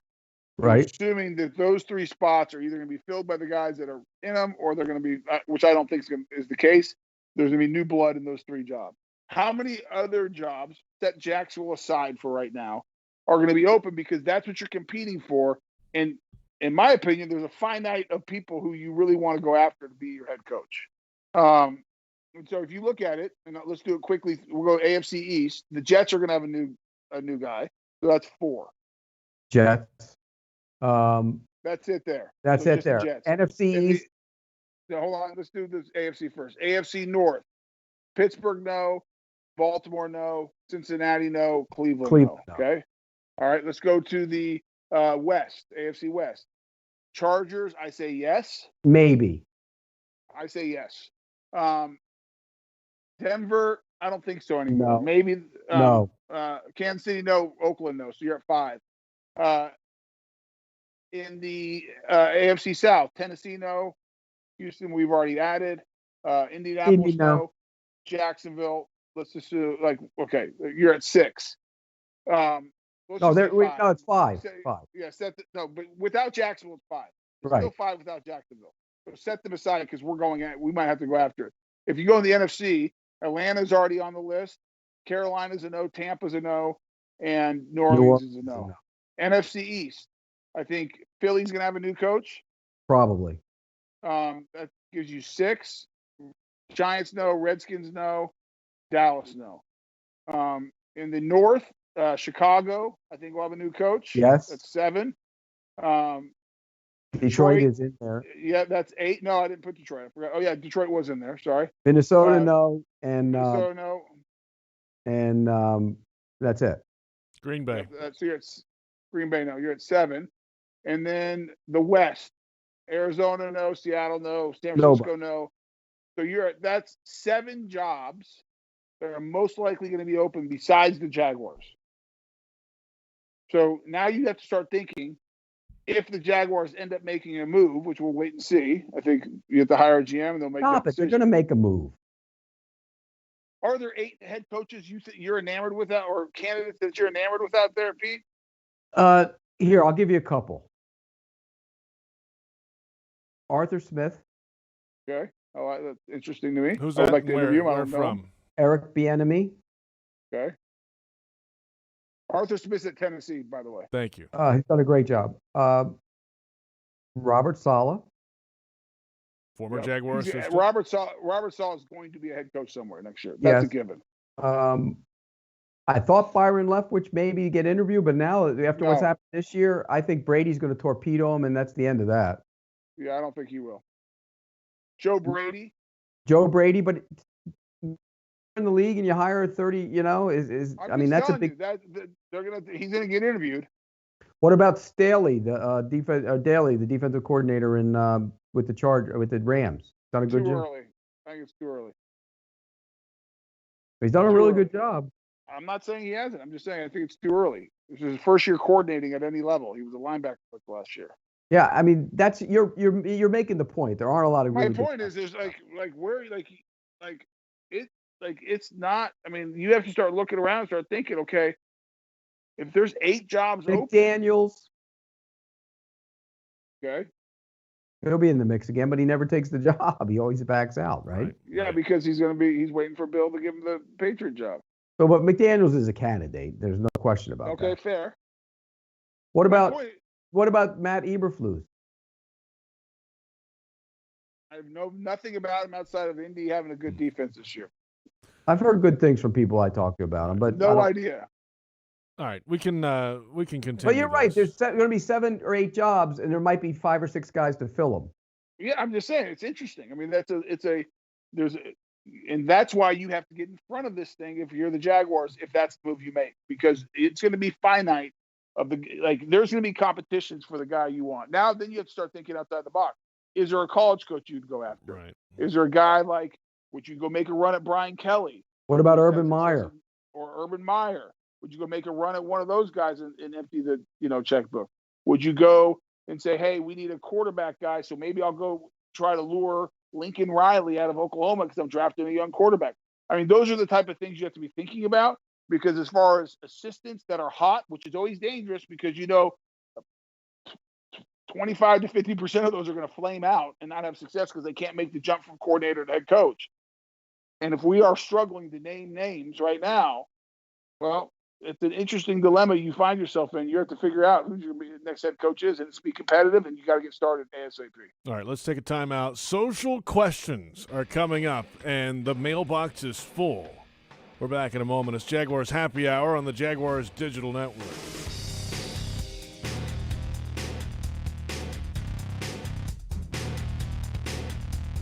Jaguars fans, did you know that with Drizzly, you can get Tito's handmade vodka delivered to your door in under 60 minutes? Well, you can. And now they're giving all fans $10 off their first order. Use the code JAGS10 at checkout. Just download the Drizzly app or go to drizzly.com and make sure you're all set to mix it up with Tito's handmade vodka for the perfect game day. That's DRIZLY.com. And remember to use the special code JAGS10 to save $10 on your first order. 80 proof Tito's handmade vodka. Distilled and bottled in Austin, Texas. Crafted to be savored responsibly.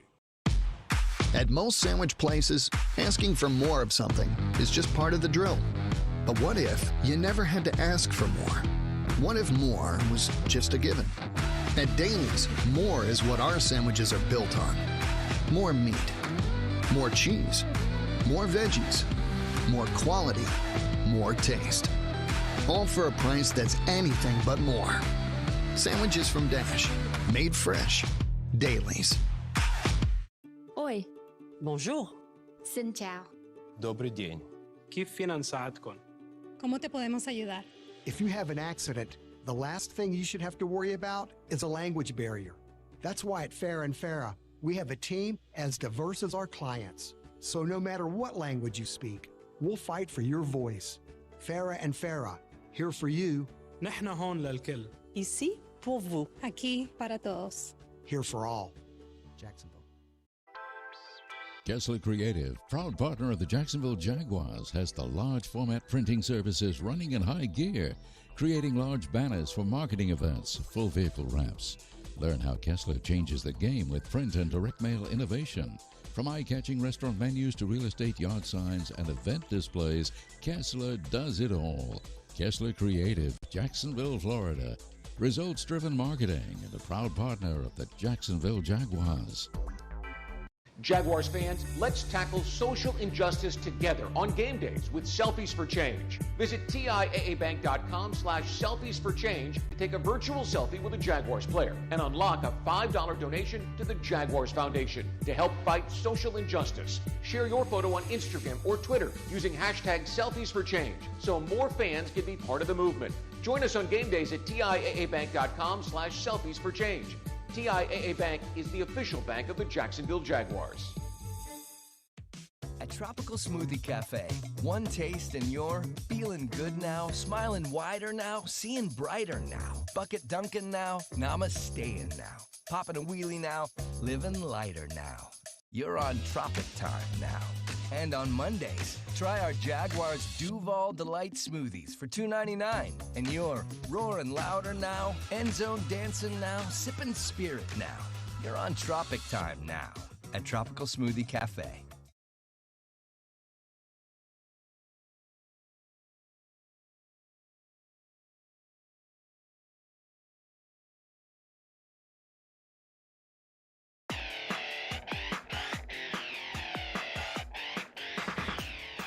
Jaguars Happy Hour is presented in part by TIAA Bank, created to serve, built to perform. Publix, where shopping is a pleasure. And Baptist Health, changing healthcare for good. Welcome back, Jaguars Happy Hour on a Monday, heading into Week 13 of the NFL season. We'll go around the league coming up, including another change to the Steelers-Ravens game that has just been announced moments ago. They're going to play it on Wednesday now instead of tomorrow. This game was originally scheduled on Thanksgiving. We'll get to that coming up. Let's get to the social questions. We put out the bat signal early in the day, and here's the best we've come up with on Monday. At SamIamSheer13, what's the benefit in getting rid of the GM a little early, and what can you tell us of the guy that's going to be the interim GM?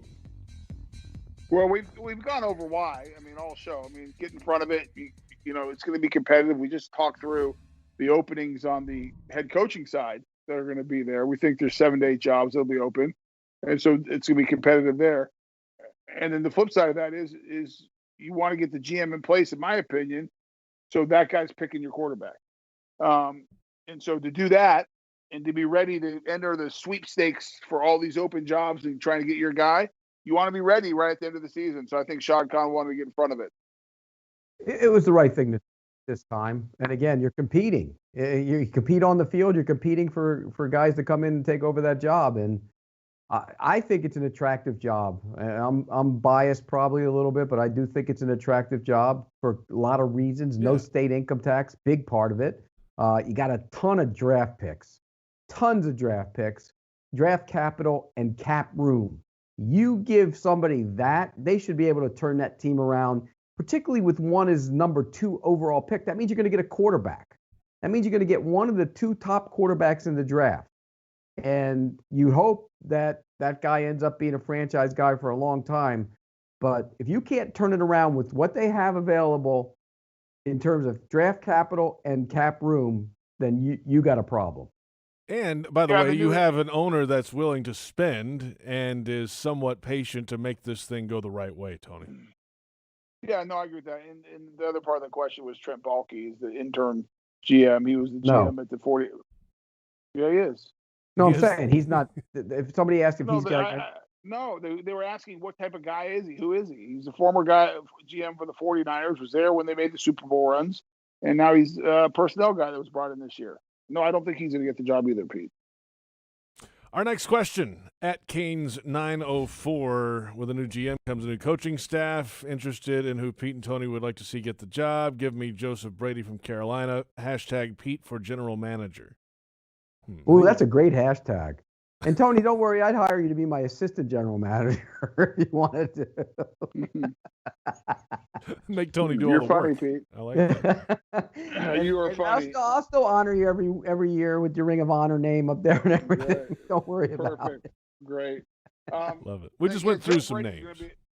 Joe Brady's going to be a hot name, and I think you do have to consider. You have to consider like you're going to go draft a young quarterback, and you need someone who can develop that young guy. And so, I think, like, to me, the safest guy for a head coach who I think is going to be really good, and maybe I'm biased, but I think Robert Saleh will be a unbelievable head coach in this league for a long time.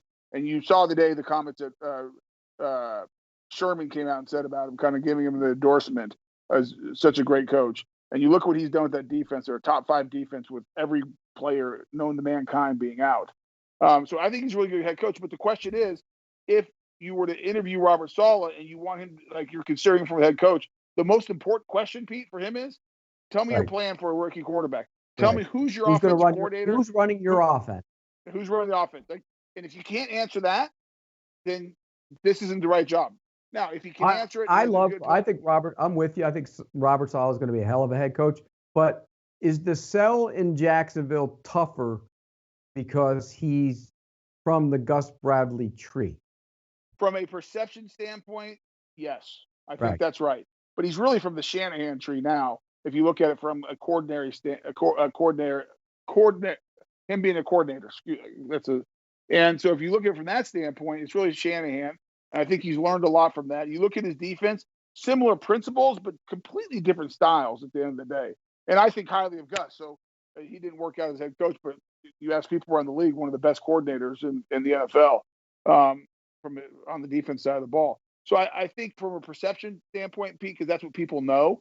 And in fairness to the fans in Jacksonville, they're not following the 49ers in detail on who's doing what and how they operate and what he does and how he's thought of amongst, owners and people around the league. I mean, he is one of the higher regarded guys as far as young coaches. So I think he's getting a job this year. There's no doubt about that. I think he'll be a great head coach.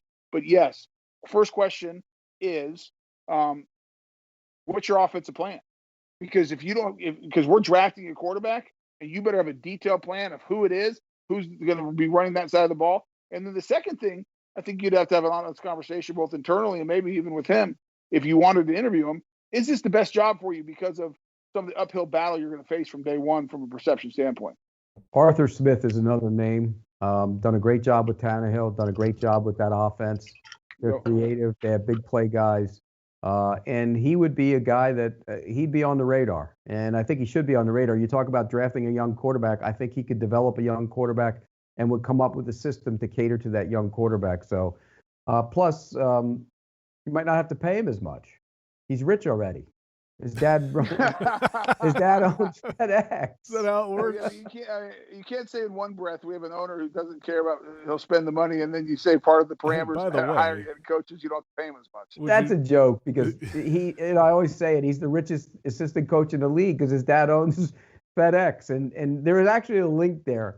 Back in the day when Jacksonville was in the push to get the expansion team, we used to go to all those meetings. Well, his dad, Fred Smith, was always trying to get a franchise for Memphis. So there's old-time links there, and he's done a really good job. I give him a lot of credit. Yeah, he's a good football coach. There's no doubt about it. All right, our next question from @Samuel of Duval. For 8 years, Tony defended Dave Caldwell's picks from Luke Joeckel to Zane Beadles. Is he finally going to apologize for the false narrative now that he's gone? First of all, let's be clear here. Zane Beadles, I'm not sure. He's not a draft pick. He was a free agent. He was a free agent signing, and I never defended him. If you go back to when we signed him. No, you did. You defended Joeckel, though. So let's be clear. So the Joeckel, again, let's go back and let's not have a revisionist history. One of the worst drafts in modern history for top 10 picks. And so everyone, Pete, you included, at the time, thought that was the right pick. At number 2, you could argue. If you go back to the actual time of the pick, I thought we should try to go get Ziggy Ansah because I thought he was better, but there was all kinds of questions around his age and maybe some injury history and everything else. And it's not like he's been great as a pro either. Better than Joeckel, but not a great pick. So that was a terrible draft. My defense of it was the first pick. There wasn't a lot of options. And now that he was our left tackle, he had athletic ability, but I said from day he has to get stronger, more powerful. And so I don't think Pete, even looking back, you'd kill Dave Caldwell for that pick based on that draft. No, but he could have taken Lane Johnson. He went 4th. Fair enough. I'm not saying Lane Johnson's obviously a better player. I like Ziggy. I'll be honest with you. I like Ziggy Ansah too, but there were concerns about his age, and as it played out, He's broken down a little bit as he's gotten a little older. And by the way, I think everyone understands also, we've been doing this show for a long time. Which way am I going to lean, Pete, as far as this organization that I'm a part of and I've been a part of since 1995? If I have to lean, which way am I leaning? I'm going to lean to support the players and try to give them the benefit of the doubt more than I would, because if you listen to me on Westwood One and when I talk about teams I have nothing to do with, it's a little bit of a different story. And so let's not have revisionist history. I never said anything about Zane Beadles. And yes, did I defend Luke Jokel? One, I also felt sorry for Luke Jokel because I thought the comparisons that were put on him from day one were unfair. He did look like on those photos. By the way, like there are the two day. guys on the Jaguars roster right now who were first-round picks in that draft. Wow. Who are they? Do tell. DJ Hayden. Yep. And Tyler Eifert. Yeah. Wow. Well, how about that? And the best player of that entire draft is DeAndre Hopkins of the first round. He was late first round, wasn't he? Correct. He went 27. So 26 teams screwed that one up. Yeah. That's true. All right. So you're right. It was a bad draft all the way around, and the top 10 was really bad. Think about that. Tavon Austin went in the top 10. Oof. And you're right, though, by the way. Lane Johnson was the guy that everyone thought, I mean, now you take him. But back then, he was a right tackle, and very few people wanted to take him that thought he was a franchise guy at the time. So they took a spinning top instead. Listen, it was the wrong pick. There's no doubt about it. But remember, the pass rusher in that draft ended up being a bust too, Deion Jordan. Absolutely. He got suspended multiple times. Yeah. And that pick there's no defending that pick. It was a bad draft, and Jokel just wasn't very good, even though you defended it for 4 years. You had a soft spot for the kid, admit it. I did. He played the same position. I thought it was, and Pete, you and I talked about this slightly on air, but a lot off there. I thought it was wildly unfair of the expectations and everything thrown on him, because that's not who he was. That wasn't his makeup. And that was the one thing we said from day one. He did not have the tough guy mental makeup. And when they drafted him, that's not who he is. And then they asked him to be something, and it was a tough situation. Plus, he never asked you for help. He's going to leave that one be. We'll move along. 3 more questions. Next one from @Waco Garina from down in Argentina. Come on, Jaguars Happy Hour on Monday is the best day. I see New England losing against the Jets on the 17th week, so the division rival doesn't get Lawrence. Saludos. I don't see a question there, but that's a comment. What if Belichick rested all his starters and didn't start Cam just so the Jets couldn't get Trevor Lawrence? There'd be an investigation. Right. I think the commissioner would be involved at that point, right? Yep, I do too. Well, but I mean, Jared Stidham's going to start to get an evaluation on him for next year because you're not going to bring Cam back. Bill likes winning too much. He wouldn't do it. What if his team is 6-9 at the time? Yeah, I don't know. Maybe. Yeah. That would be priceless. And the Jacksonville would send like Belichick like bouquets and candy and steaks and everything else if that happened. Listen, I'm not going to be mad. I'm not going to be mad if the Jets win a game. I'll tell you that much right now. I will not be mad. All right, we got what about Dabo Swinney and Trevor Lawrence together in Jacksonville? Oh boy. If you're Dabo Swinney, why would you leave Clemson where you make $10 million a year, you get every kid you want, and you run the entire place? Yeah, and does he appeal to the NFL player? Yeah, I don't know. I don't know him well enough to speak to the that. rah-rah, rah-rah stuff. It's all that. I'm just thinking, people said the same thing about Pete Carroll. He did pretty good in Seattle. True. He didn't do so well in New England. Nope. Let's move along. @DevilXJaguar. Hey, can I get a birthday shout out on the show today? Well, happy birthday. Also, Shout out. You get a happy birthday from JP. That matters more than me and Tony giving you one, since he's solo on all these lists. Yeah, he's so big. Here's the rest of the question. Also, what will it take to get this team back to being relevant? Which quarterback in the draft fits the current players best and gives this team the best chance to win next year? Also, do you keep Gruden? I think No. they cleaned. I think they cleaned house completely. Yeah, Is they're my all guess. gone. Obviously, the guy who gives you the best chance is the best quarterback, which is Trevor Lawrence. But you don't know if you're going to be able to be drafted number one. So then, if you don't get Trevor Lawrence, then you get Justin Fields. Justin Fields, who I haven't done a ton of work on. I've watched a couple games. There's a lot to like. There's some concerns, but there's a lot to like. He's not the slam dunk.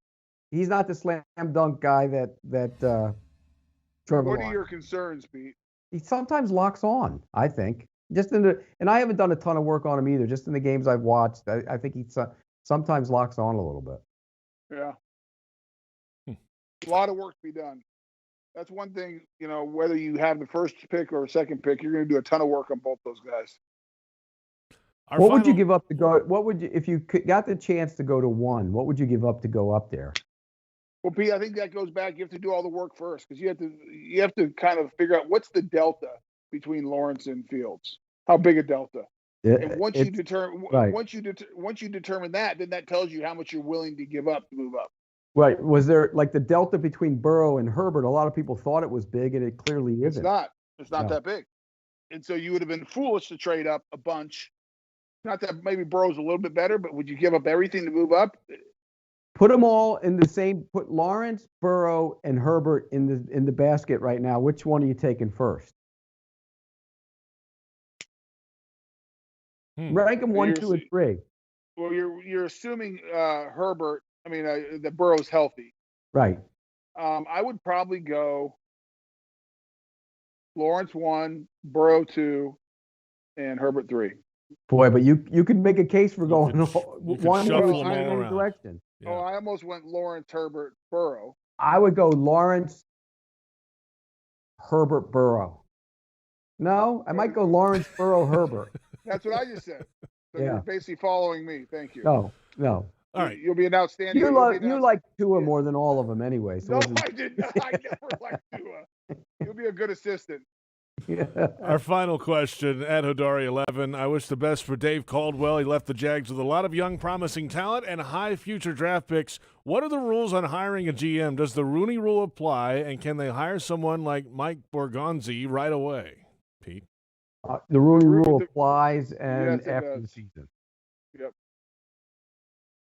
Mike Borgonzi is on the Chiefs right now, working under Veach. And this is what we do this time of year, Pete.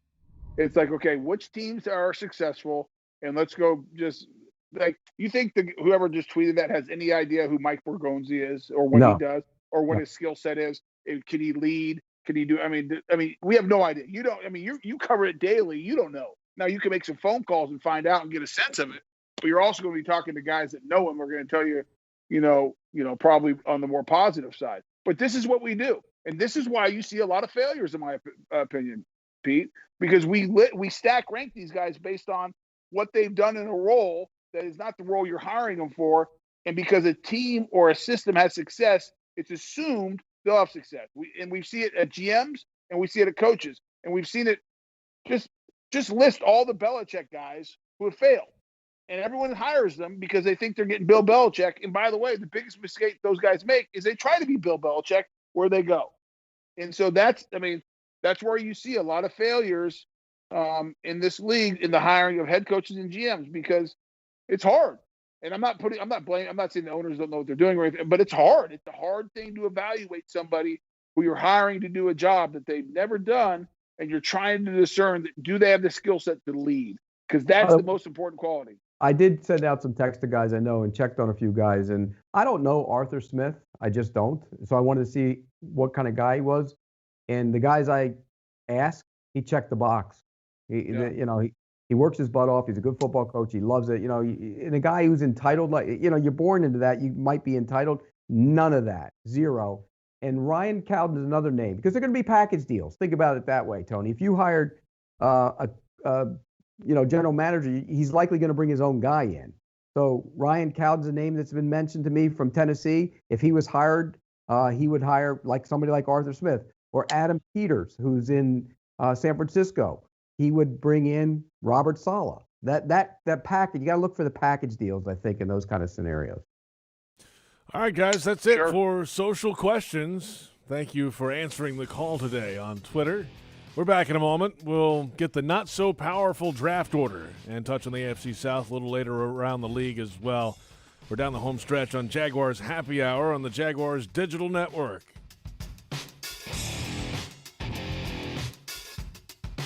Hi, I'm Tito Beverage, founder and master distiller at Tito's Handmade Vodka. In 1997, we became the first micro distillery in the state of Texas, and we're still making the same smooth stuff after all these years. We're still cooking in a pot still, working with our dogs by our sides, having fun and tasting batches, and I'm still wearing the same hat, even after all these years. Head over to Tito'sVodka.com to learn more about what else we're doing the same. Cheers. 80 proof Tito's Handmade Vodka, distilled and bottled in Austin, Texas. Tito'sVodka.com. Dreamfinders Homes has a simple commitment to their home buyers. Deliver unsurpassed quality, uncompromising value, and an extraordinary level of customization you simply won't find with other home builders. With over 40 communities to choose from, you'll find a location you love and the home of your dreams. Dreamfinders has townhomes, single-family homes, and custom estate homes starting from the high 100s and a wide selection of move-in ready homes. Quality, value, customization. That's the Dreamfinders difference. Call 904-738-0165 or online at dreamfindershomes.com. Dreamfinders Homes, the official home builder of the Jacksonville Jaguars. Prices subject to change without notice. Equal housing opportunity. Committed to the team. Committed to the mission. At Navy Mutual, we're committed to providing high-quality life insurance to members of the military and their families. So our policies have no fine print and no military service restrictions. We don't work on commission. We're nonprofit, so we pass the savings along to our members. Because at Navy Mutual, our highest commitment is to you. Visit NavyMutual.org. Navy Mutual. Ensuring those who serve. The wait for the holidays is over, America. It's time to make some joy. And we're here to help with the Ford Built for the Holidays sales event. We're offering the best deals of the season across the Ford lineup, so you can road trip with the whole family comfortably in a Ford Expedition. Bring home a tree that's bigger than you ever have with a built Ford Tough F-150. And find new ways to make the holidays bright this year when you visit your local Ford dealer. The joy is up to you, America, so let's get to it. Ford, built for the holidays. Jaguars fans, game day is back, and while it might look a little different this year, the good times, smooth drinks, and tailgate excitement will never change when you're cheering on the Jags with Jameson. So pull up a seat, pour a smooth Jameson, ginger, and lime, and enjoy game day with Jameson. Taste responsibly. Jameson Irish Whiskey, 40% alcohol by volume, 80 proof, product of Ireland, copyright 2020, imported by John Jameson Import Company, New York, New York. At most sandwich places, asking for more of something is just part of the drill. But what if you never had to ask for more? What if more was just a given? At Daly's, more is what our sandwiches are built on. More meat, more cheese, more veggies, more quality, more taste. All for a price that's anything but more. Sandwiches from Dash, made fresh. Daly's.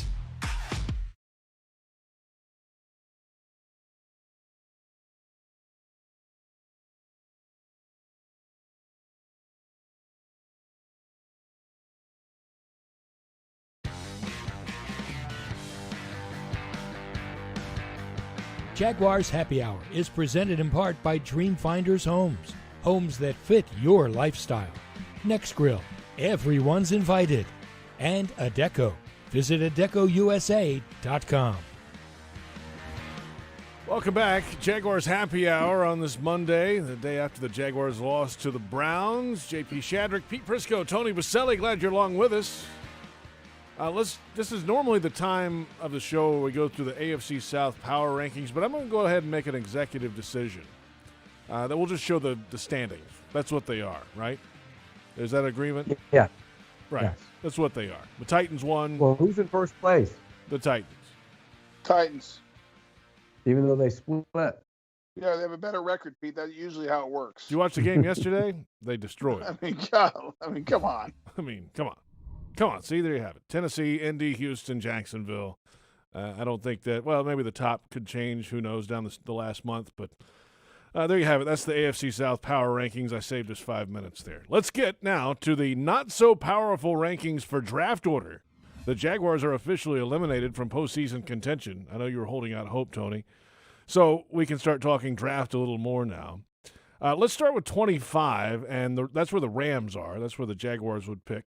They would be the divisional round losers. Who knows if they don't get in? It could be higher, obviously. And then we'll go to the teams that are 4-7. That starts at 12 with the Denver Broncos at 4-7.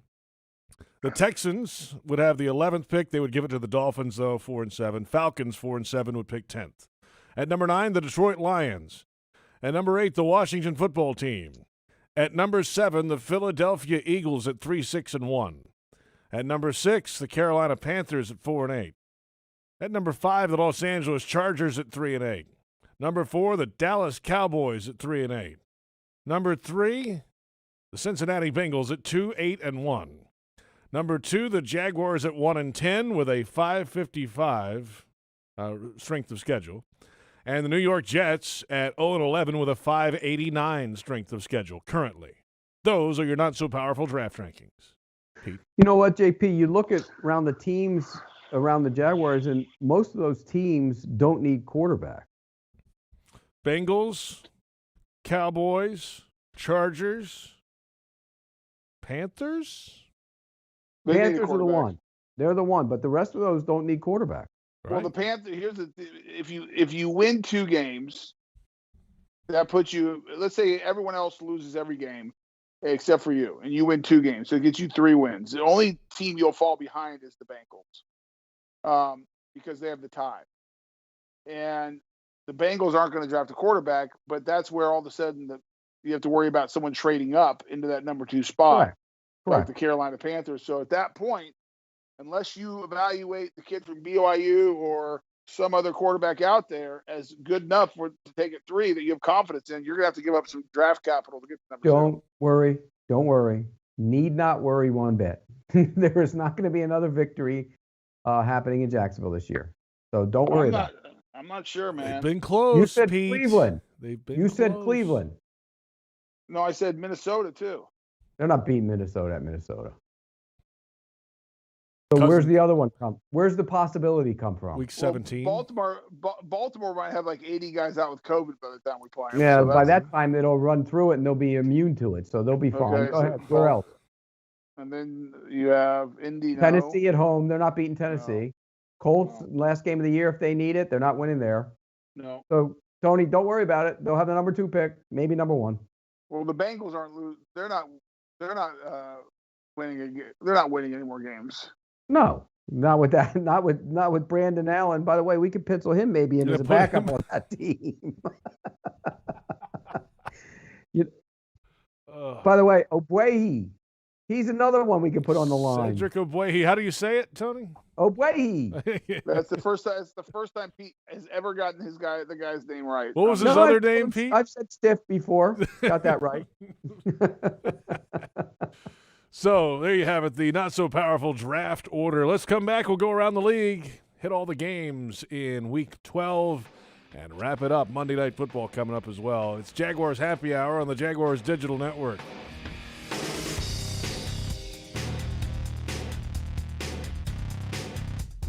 Jaguars fans, did you know that with Drizzly, you can get Tito's handmade vodka delivered to your door in under 60 minutes? Well, you can. And now they're giving all fans $10 off their first order. Use the code JAGS10 at checkout. Just download the Drizzly app or go to drizzly.com and make sure you're all set to mix it up with Tito's handmade vodka for the perfect game day. That's DRIZLY.com. And remember to use the special code JAGS10 to save $10 on your first order. 80 proof Tito's handmade vodka. Distilled and bottled in Austin, Texas. Crafted to be savored responsibly. Dreamfinders Homes has a simple commitment to their home buyers. Deliver unsurpassed quality, uncompromising value, and an extraordinary level of customization you simply won't find with other home builders. With over 40 communities to choose from, you'll find a location you love and the home of your dreams. Dreamfinders has townhomes, single-family homes, and custom estate homes starting from the high 100s and a wide selection of move-in ready homes. Quality, value, customization. That's the Dreamfinders difference. Call 904-738-0165 or online at dreamfindershomes.com. Dreamfinders Homes, the official home builder of the Jacksonville Jaguars. Prices subject to change without notice. Equal housing opportunity. At ViStar, we believe in better. And that means treating people better with friendly, personal service that's kept our members happy since 1952. A smile and personal greeting when you enter the branch, an online or phone chat for those quick questions, and a call center that's open every day. If you believe that great service is better, join ViStar. We never forget that it's your money. All loans subject to approval, insured by NCUA. Proven IT implements a strategic game plan designed to streamline your business for maximum results. Make the winning choice with the official business systems partner of the Jacksonville Jaguars, Proven IT. Proven IT's technology experts use a customized approach to understand how to design, implement, and monitor solutions that optimize your business. Proven IT provides managed network services, document management solutions, office technology, voice and data solutions, and more. Visit ProvenIT.com to see how they can streamline your business. Proven IT, transforming workplace productivity. The best way to feel love is to share it. At Hanania Subaru of Orange Park, we always go the extra mile with bigger selection, more savings, our best service. Only Subaru of Orange Park gives you a nationwide lifetime warranty and 1-year complimentary maintenance on new and used vehicles. Plus, when you get a new Subaru during the Subaru Share the Love event, Subaru will donate $250 to your choice of charities. At Hanania Subaru of Orange Park. Online at SubaruofOrangePark.com. See dealer website for full details. Some things make a house your home. Like endless hot water that makes the tranquility from an everyday shower your thing. When heating water with natural gas, you have hot water when you need it, save money, and earn a rebate up to $675. Your home. Our safe, reliable, efficient energy. Love natural gas. Find rebate details at peoplesgas.com.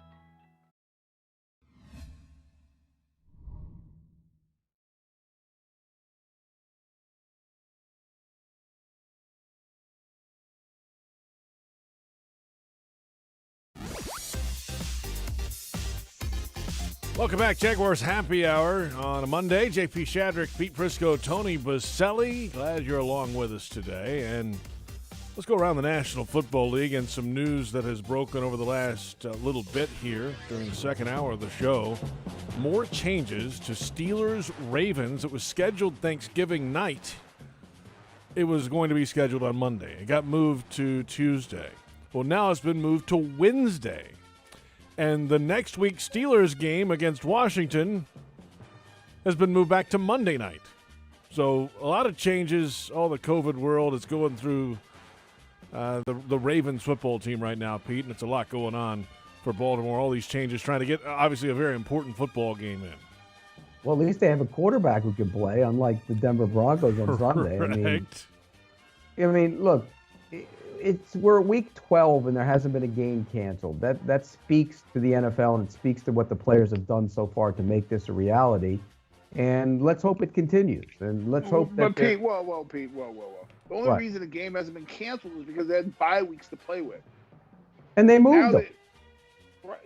But there's no more bye weeks to play with. It's over. The bye week carousel is over. So now they are trying to shove games in any way they can. That's why they're going to play. They announced Wednesday for Steelers-Ravens. And then Monday. Hoping they get 2 days of tests. And then Monday, for the football team against the Steelers. But you look at this past week, they forced the Broncos to play a game without a quarterback. Yeah, the Broncos kind of forced it on themselves because they self-reported the incident. And then the tape became available, and then the NFL looked at it and said there were, masks down at times when they were eating, and they kept them down and everything else. But there were no positive tests among the quarterbacks. None. They were put out because they were close to. Yeah. They were close to Jeff Driscoll. So. Yep. I mean, the NFL's got to ask the question. Yeah, you want to be diligent, you want to be safe, but if a guy's not sick and you don't have a quarterback, should he be held out? Is that right? Is that a good thing for the league? That's a question that the doctors in the league have to answer. But I mean, Vic Fangio came out and was mad at his quarterbacks. He wasn't mad at the NFL. Correct. I'm not saying it. My point is, if that would have been earlier in the year, they would have not played the game. They would have managed with the bye week, and they would have figured it out. Now they're going to play games on Monday, Tuesday, Wednesday. They're going to play games no matter what because they do not want an 18th week before the playoffs. Yeah, I don't know why they push back so much on that.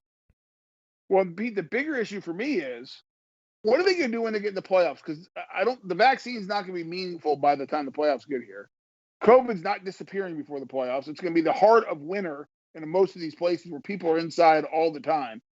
What are they going to do? Because if you had a run of an outbreak during the playoffs, I mean, you can't Well, they're postpone talking it. about bubbling teams and putting them in a hotel, like you said at the beginning of the season. That's You what would I have said. done. I said I think you have to do it. I think you're going to have to quarantine these teams, because otherwise there's no way you're going to make it through the playoffs. Well, here's the other thing. Where's the spread coming from? There are reports now that the children don't spread it. That's why they're going to reopen the schools, so the kids aren't giving it to the parents. So where's it coming from? Well, they're going out. I mean, I'm sure they're going to dinner. They're probably picking the stuff up at the gas station. I mean, who knows? I mean, it just takes one of them. Yeah, and did you see the 49ers are going to have to play 2 home games in Arizona, too? That's right. California is shut down. Northern California specifically is shut down. All right, we have family up there. My wife was just telling me during the last commercial break. All kids sports. They have kids that are getting ready to play hockey for the last year. Everything shut down completely. They can't leave. Like, it's nothing out for 4 weeks. So if they were outside the house. okay, California's been one of the strictest states in terms of shutting down. If it didn't work, what's the point of doing it again? Again, Pete, you got to ask someone who gets paid a lot more money than you and I that can tell you those things. I mean, I'm not Dr. Prisco or Prisco the scientist, although back in the day I did play doctor when Coughlin lied about injuries and I had to figure out what everybody was hurt with. But, Boselli, hip, Boselli, shoulder, Boselli, everything. Oh, wow. Not accurate. Whoa. Not accurate. About that. Boselli, knee, put him on a private plane, send him home. Oh, man. All right. That will never not be funny because No. the expression on your face is priceless every time I say it. There's no doubt about it. Let's touch on a couple of games from yesterday, running short on time. The Patriots, 20-17 over the Cardinals, Pete. Are you counting the Patriots out? Do they have some life or no? No, Cam Newton didn't even pass for 100 yards and they won the game. I mean, bad loss for Arizona. Really bad loss. The kicker, make your kick. He missed a field goal with 1:40 left, and then they went down and got one. Make your kick.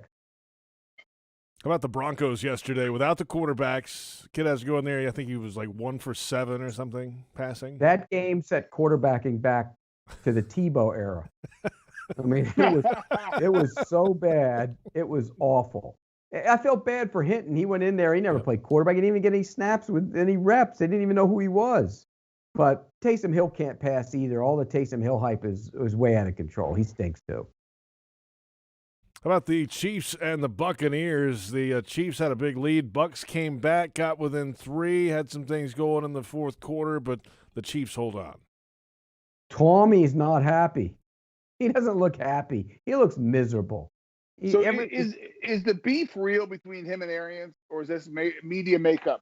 Well, did you see Arians came out and said that Brady picks the plays and calls the plays? They're his plays. And all Romo did was defend Brady on Sunday. I mean, I didn't get it. I think when you look at this situation, Brady might be losing a little bit now. Maybe. Don't you see him pouting and moping? And, he's always been a guy who, you could read his body language. Remember when the Giants used to hit him and he'd make him pout and moan and see ghosts and everything else? That's what's starting to happen with him, and he's not hitting the deep shots. He did hit one yesterday, though. Yeah, the biggest issue is his deep ball accuracy. It's just gone out the window. It's gone. It's disappeared. It's left the building. If you had to pick right now, are the Chiefs going to win it all again? Yes. Yeah. I think the Chiefs are the favorite. Yeah. I'm with you. Of course, the Packers might have something to say about that. They looked pretty good last night again, too.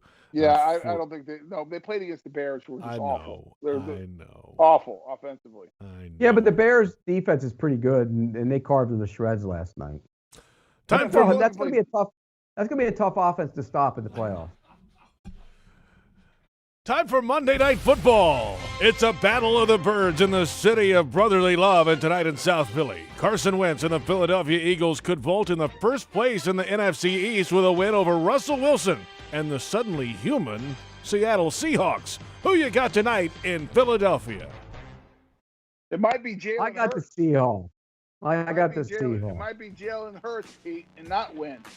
Who you got? No, it's going to be Wentz. They'll put in some gimmick packages for Hurts. He's not going to play quarterback, I don't think. I think Seattle goes in there and throws it around. Although the Eagles can rush the quarterback and they're banged up on the offensive line. And Seattle's banged up on the offensive line. But I'll take Seattle. I don't love it, but I'll take them.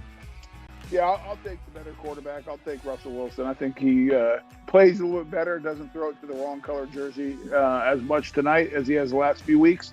And I think the Seahawks get the win. All right, guys. Is Wentz a bust? Gotta go. Pete, see ya. Tony, see ya. That'll do it for Jaguars Happy Hour. Thank you for listening and for watching. We'll catch you next time. Jaguars Happy Hour on the Jaguars Digital Network.